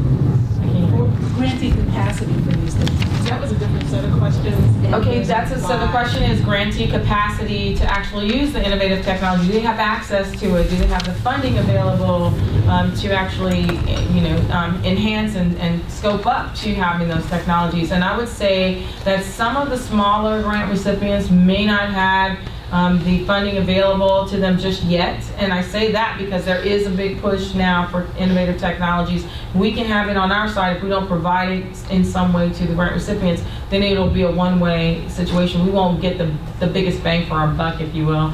So I think that some of the larger organizations, some of the larger universities definitely have the technological capabilities. We're seeing that in some of the system-to-system integrations. Some of them are using the webinar capabilities and Skype even, and some of the universities that are coming to me when I had the ask for artificial intelligence and I had the ask for use cases and for holograms. It's some of the universities that have come to me as well. Look, here's some use cases of how we can do business better together. So I think the larger organizations that are receiving more funding, they're accustomed to it, and they have the more technologically advanced systems already in place, are continuously moving in that direction. They have the abilities. I think what we're going to have to look at is the smaller grant recipients that currently don't have access. Some of them still don't even have their accounting systems in a system. That's where we're going to need to work with them. And in addition to that, I think some of the geographical locations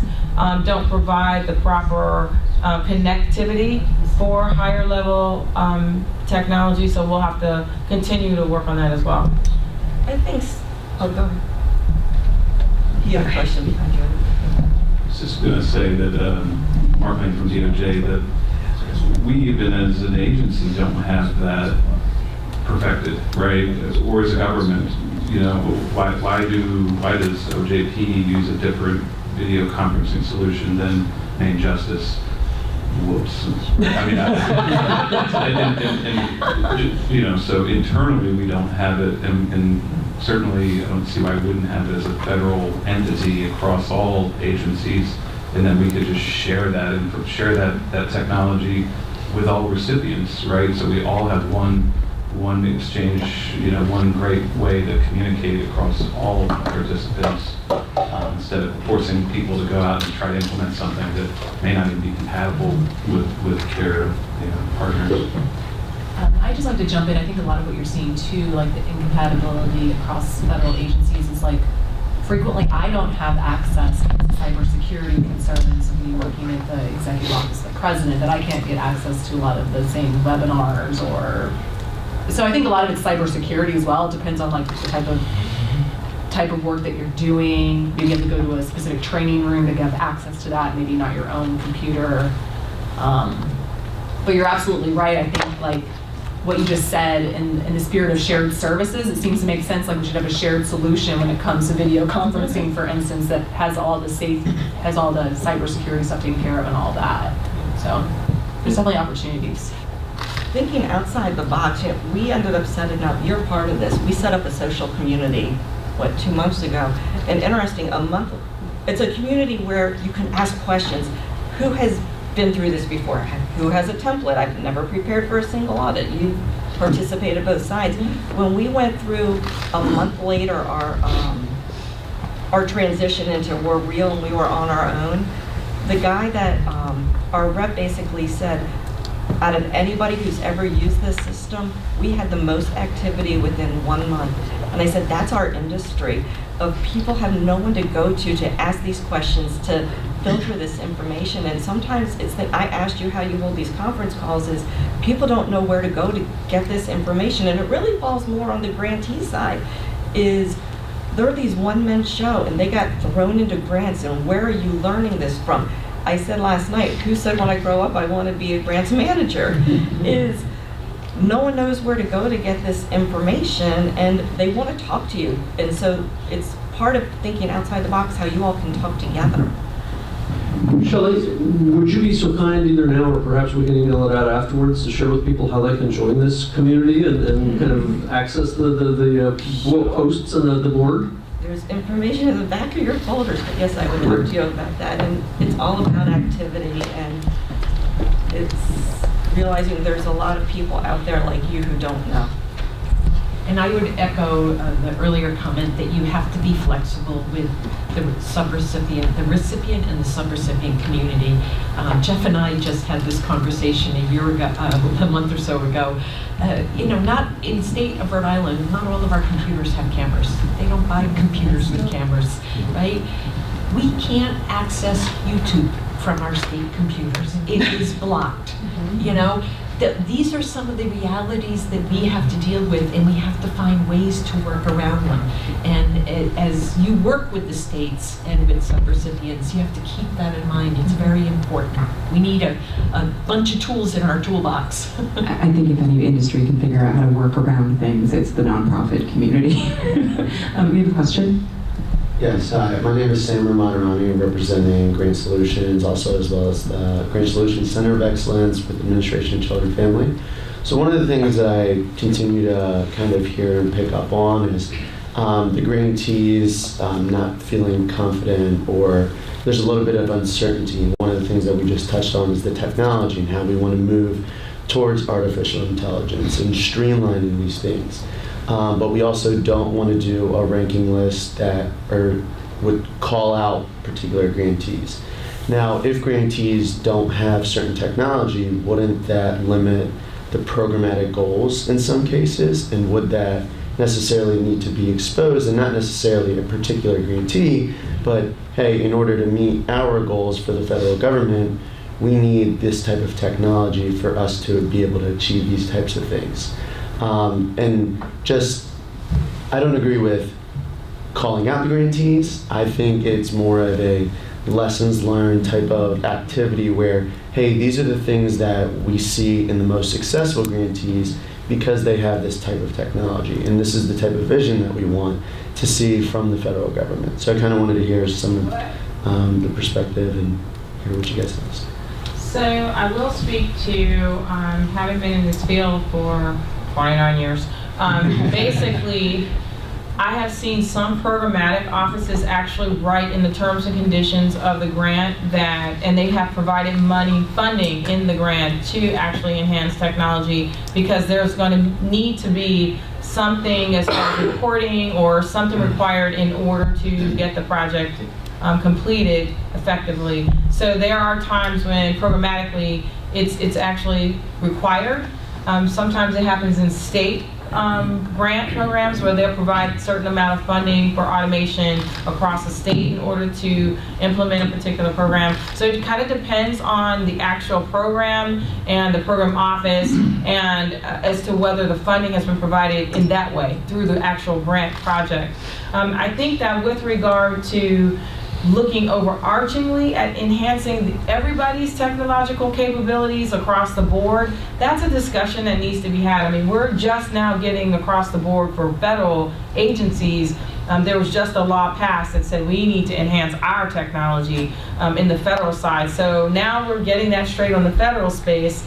I think that's something we would need to look at on the grant recipient side. But I do know that specifically there are programs that actually may require an enhancement of the technology in order to complete the mission of that particular project, that grant project, or there are specific grants that are just made to actually enhance the automation across a system, across whether it's a state system or a region in a state or a local government, or et cetera. So it kind of depends. But definitely overarchingly and holistically, I think that's something we would probably need to look at across the board.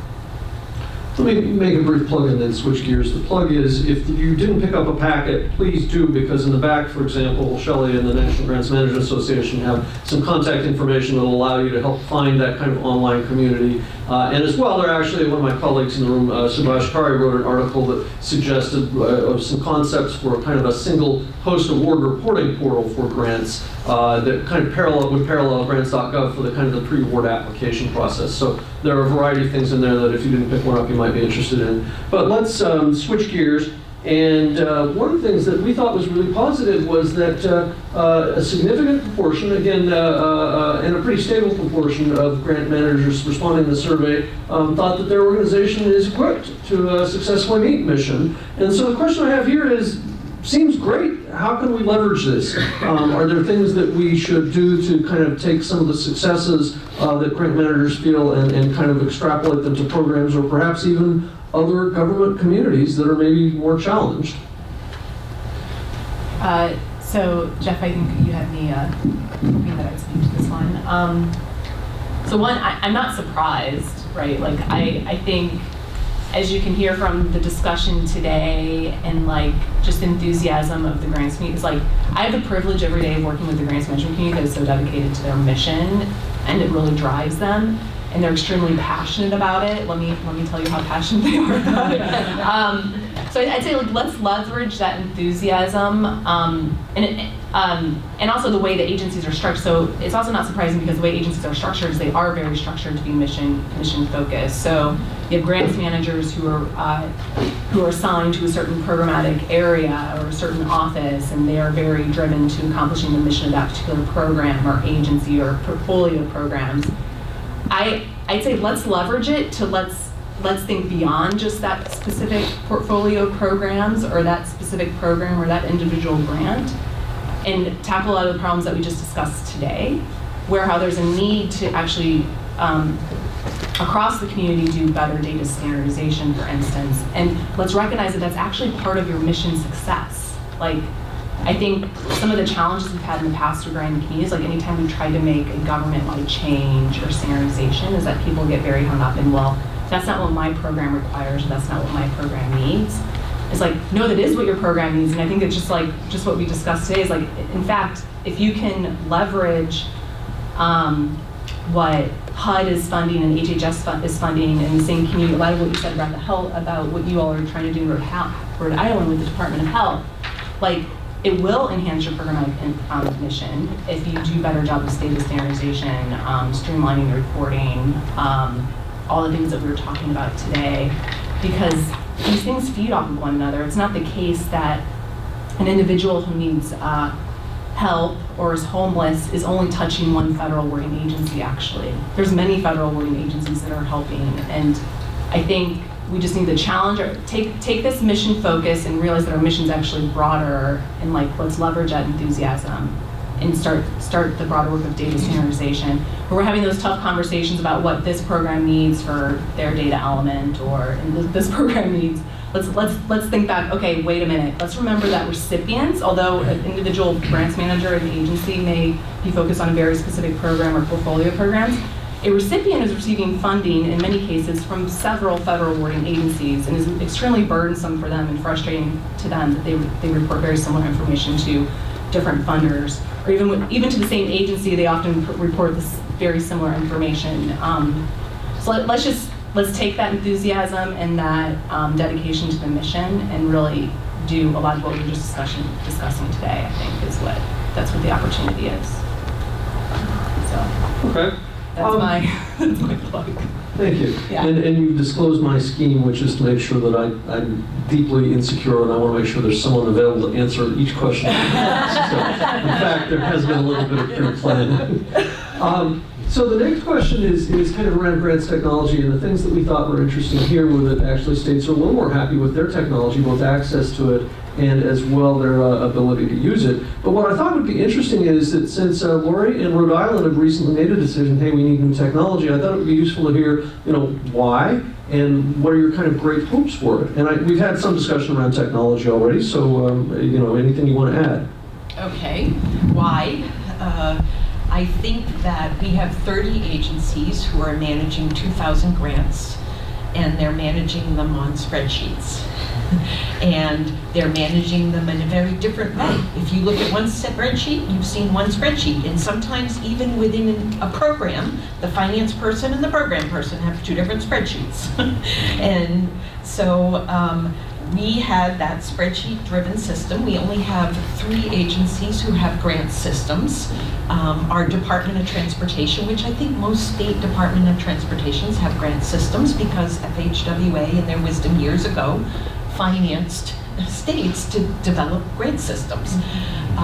We also have a grant system in our Department of Education. It's a custom system that was developed for them. And then we have one in our arts program. But that's all we have. And I would say one of our public colleges has a grant system as well. So I think that layer on top of that, single audit findings. We were having repeated audit findings around these issues related to grants management and financial management. And we had the good fortune to have a new director of OMB and a new CIO who have a different sort of vision and think that it's good to invest in IT solutions to support our work. And what I would say is we had, from the highest level in government, support to move this initiative forward, and it's helped us. I think one of the key decisions was we want one system enterprise-wide. We don't want to have 30 agencies with 30 different grant systems, that's not the best use of our resources. So we are going with an enterprise-wide system.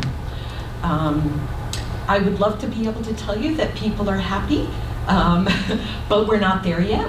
Where we are in our process at this point in time is we are standardizing our business process. We won't have 100% standardization, but we are trying to standardize 80% of our business process. We are in the process of doing that. We're working with a core team of about 8 to 10 state agencies who spend 10 hours a week with me. They're probably tired of seeing me, but they spend 10 hours a week with us, standardizing that business process and thinking about how can we leverage the grant system to support that. So what I will tell you about those agencies is they're cautiously optimistic, is how I would say. They see that this is going to help them, that it has the potential to improve efficiency and effectiveness. But they're worried about the change. You know, it's like they're very comfortable with their current practice. And is my spreadsheet going to get in the grant system? They are worried about that change. So change management is really big for us. And they're concerned about the cost as well. And so what we did in terms of the cost is I convinced our Director of Office of Management and Budget that at the state level, the OMB had to have some skin in the game. We had to put money on the table. If we're saying this is important, we have to put money on the table. So we put money on the table. We're paying for the configuration of the core product and all the development of the standard business process. When we go out and we begin implementing at agencies, the agencies are responsible for supporting the costs of their implementation and their ongoing licensing. So that's how we've sort of, shared that responsibility, and we're helping the agencies. We didn't tell the agencies how to pay for it. We left it up to the agencies to how to pay for it. If they want to use their general revenue, state resources, they can use their state resources. Some agencies have approved indirect rates. They could use their indirect if they wanted to. There's all different ways they can use it to their grants and charge it to the grants. So, we're trying to address the cost issue. We also have the subrecipients will be on this system. We're actually buying the licenses for the subrecipients. We're not passing that cost on to them. So that will happen at the state level. Bless you, Laurie. We got a question? Hi, Will Manel, LCG. Just a question about the grants technology. I know we talked a little bit about AI and machine learning and how that can automate all these processes and take it off the government, especially with regards to the fraud, waste, and abuse, which we've seen as a huge portion of time spent by feds. Have there been pilot programs or specific interest in things like blockchain for the funds tracking and the transparency and accountability of the funds spend? Because that would be another way that could sort of take that out of having to do the manual auditing and just have it sort of in a fully transparent auditing system. Are you asking on the federal side or on the state side? I mean, I'll take whoever. I think from a federal perspective, I think we're looking at all available technology and what's available to us and like how we can help reduce recipient burden, alleviate burden at the federal level. Let's focus more on performance, less on compliance-related requirements. So I think we're open to it. I don't know if there's any specific pilots. Now, at HHS, because you're at HHS, we do have pilots that are ongoing on both the acquisitions and grant side, using cognitive intelligence, artificial intelligence, also using robotics.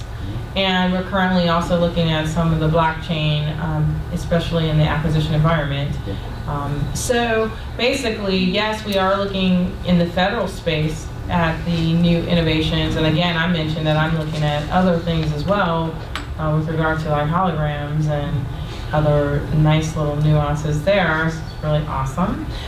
So we're looking at use cases. We're developing use cases currently So when we look at the business life cycle of in the grants world, for instance, pre-award to close out and then audit resolution, and even with the development of indirect cost rates, basically we're looking at identifying specific use cases across the board for where we can use artificial intelligence, where we can use robotics, or where we can use blockchain, and where we can use a combination of any and all of those, in order to enhance our business processes.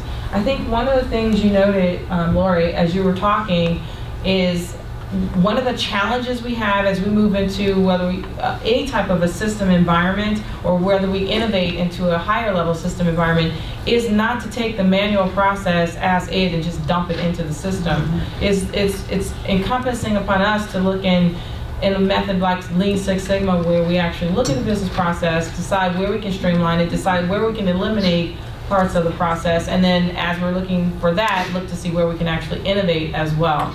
So basically, it concerns me, and it's not just happening in Rhode Island, it concerns me when my grants management people are wanting to take a checklist or take a spreadsheet and put it into a system, rather than looking at what that was intended to do, and is there a way of capturing that information in a different way. So I think that we're all looking at that now. We're looking at the use cases, and we're coming together more collaboratively to innovate. So to move us into better information technology systems, and to use the better innovative technologies that exist today. So just picking up on something Andrea mentioned, so we hear this, I've heard this a lot, and I'm sure you've heard this a lot too, Andrea, from system providers. They also get frustrated when agencies come to them with very specific requirements. I need this form in this system, or this checklist in this system.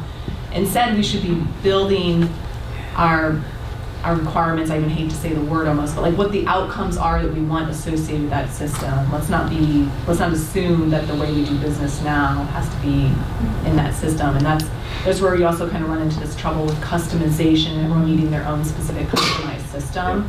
And I think we are really trying to move away from that. It's hard. It's a change management process, Exactly. but we are. I think there's increasingly a recognition the way we've been designing our requirements or asking what system providers provide to us is kind of limiting us and actually increasing cost and preventing standardization almost across different grant programs and offices. So we've got about 10 minutes left. I think there are two significant questions that I still hope we can get to.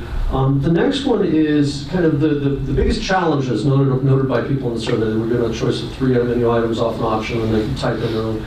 And the most frequently named option was clearly funding uncertainty. And so my question, and that's not only the biggest, but it's also grown dramatically. So my question to the panel, and perhaps maybe you want to take the lead, Andrea, is what can grantees and or grantors do in an uncertain funding environment where they might not actually be certain if they're going to get the information, either because of the funding, either because of a continuing resolution or just uncertain political preferences?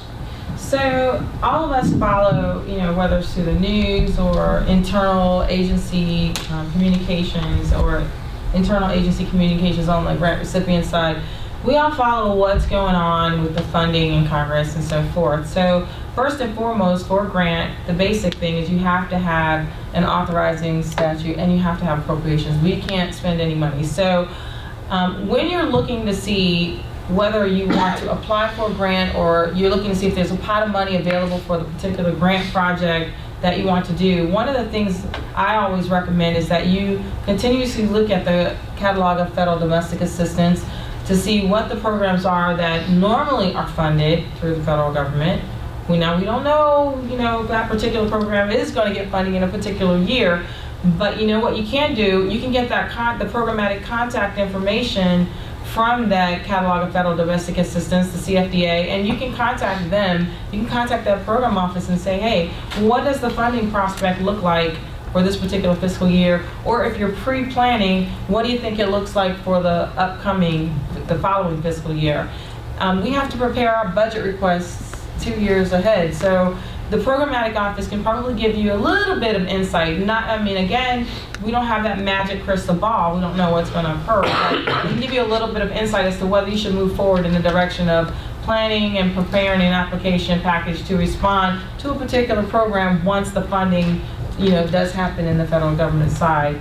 So I would say that is one of the methodologies that I have used in the past. The other thing is I'm a huge advocate and proponent of data and of evaluation data and of using that in order to justify why you think you need funding for a particular program. And this is more specifically on the federal side. So if we in the government have a federal program and we know we've awarded 3,000 grants, maybe we have them under different funding opportunity announcements, but overarchingly, the objective of that particular grant program for that program office is something that needs to be addressed through the results and the data collectively from all of those grant recipients. So with that being said, that would mean we need to evaluate the progress reports, evaluate the evaluation data that comes in, and then provide our own analysis over that data to be able to say we are achieving the mission and objective of this program that we've been funded overarchingly for the program office in that particular federal agency. We're meeting that objective, we are thriving, and these are the data elements that prove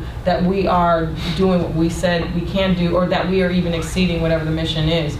Now again, I'll put that plug in for artificial intelligence, because now we have an innovative cognitive intelligence that we can build a use case for to grab certain data elements across the spectrum of 3,000 grants or even more, to look at specific programmatic data elements and find that information for us so that we can write it in our budget justifications in order to either continue funding for a program or try to ask for an increase in funding. So that's kind of on the federal side. And then again, on the grant side, always contact your program offices for the programs that you're interested in receiving funding for.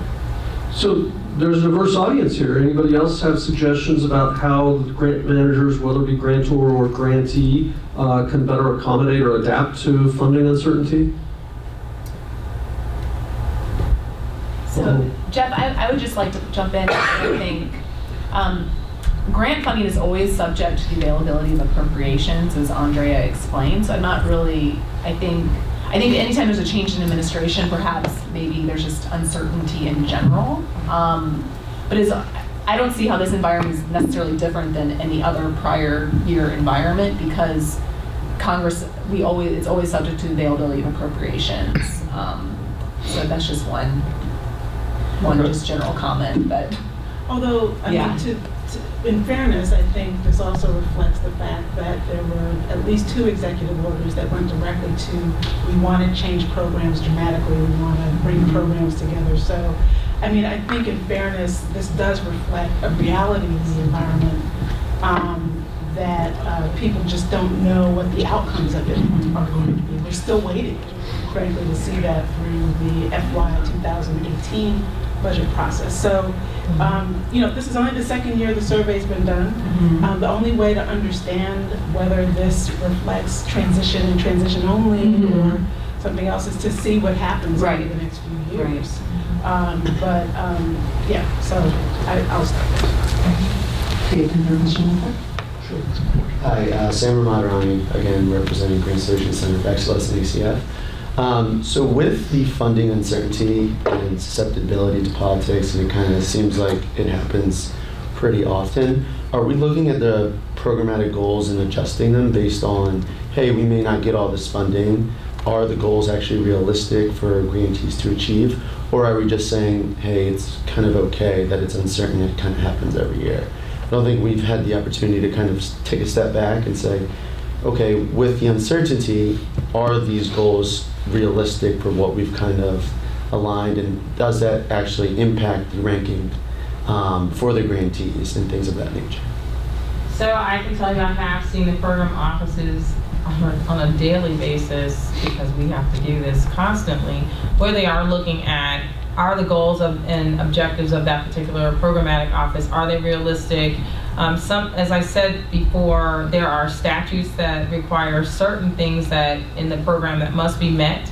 And so now the issue is, if we get a reduction in funding for that particular program office, the program itself, but yet the same statute requirements are there, how do we now comply with those statute requirements with the reduction in funding? So the program offices are constantly churning on this, and they come together and they collaborate, and they seek other sources to make sure that they can find the best answers for how to run their programs. This is definitely something that's ongoing in the various programmatic offices. And just to be clear, again, there's usually a difference between the programmatic side of the house and the grants, operations, business management side of the house. So it's the programmatic side that is constantly keeping an eye, and they're putting in their budget justifications, and they're watching the outcome of the different resolutions, continuing resolutions, and so forth.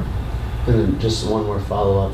Do you think it would be beneficial for the people, for example, in administration for children and families, to kind of share their processes? Do you think it would be beneficial to share what one agency is doing and how they're handling the continuing resolution or the budget reductions with other different federal agencies? And if yes or if no, why do you kind of...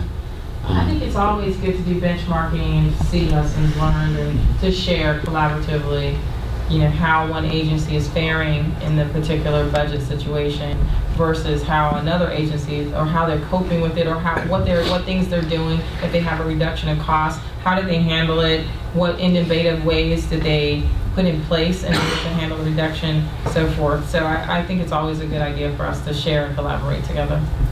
Jen, behind you. Thank you.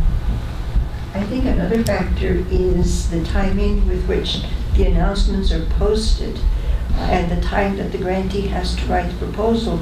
We end up posting announcements in April or March, and then the grantee doesn't have enough time to write a proposal. Then to implement the project, implementing the project, all good staff are gone, and then they have money carried over, and it gets to be a tsunami.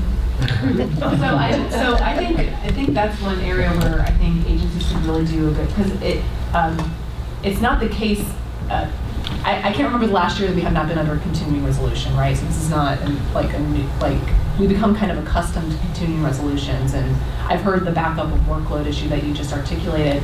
But each agency actually does that differently. Some agencies will put out funding opportunity announcements for programs that were authorized last year and they received funding. So I think agencies could learn from one another and how they've managed this workload challenge that you just described, because it is not the case that you cannot post a funding opportunity under a continuing resolution unless it's a new program and you haven't been previously authorized under that program. So I think that's a great example of how agencies can really learn from one another. So to wrap up on a positive note, the biggest success factors identified by survey respondents were well-qualified grant-making staff and effective training and technical assistance. And so my questions, maybe Shelley, you could answer, are kind of, who does the best and how can we find the best and how can it be shared? And GMA, there you go. But it is about, I said earlier, it's all about communication and training and who wants to be a grants manager when they grow up.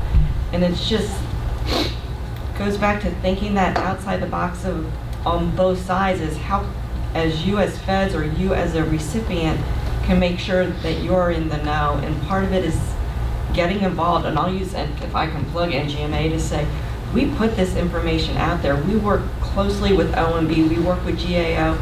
And it's not that we're the first to find out, but we try to get this information out to you, and you need to take this information and send it out to your recipients and your sub-recipients and explain to them what to do with it.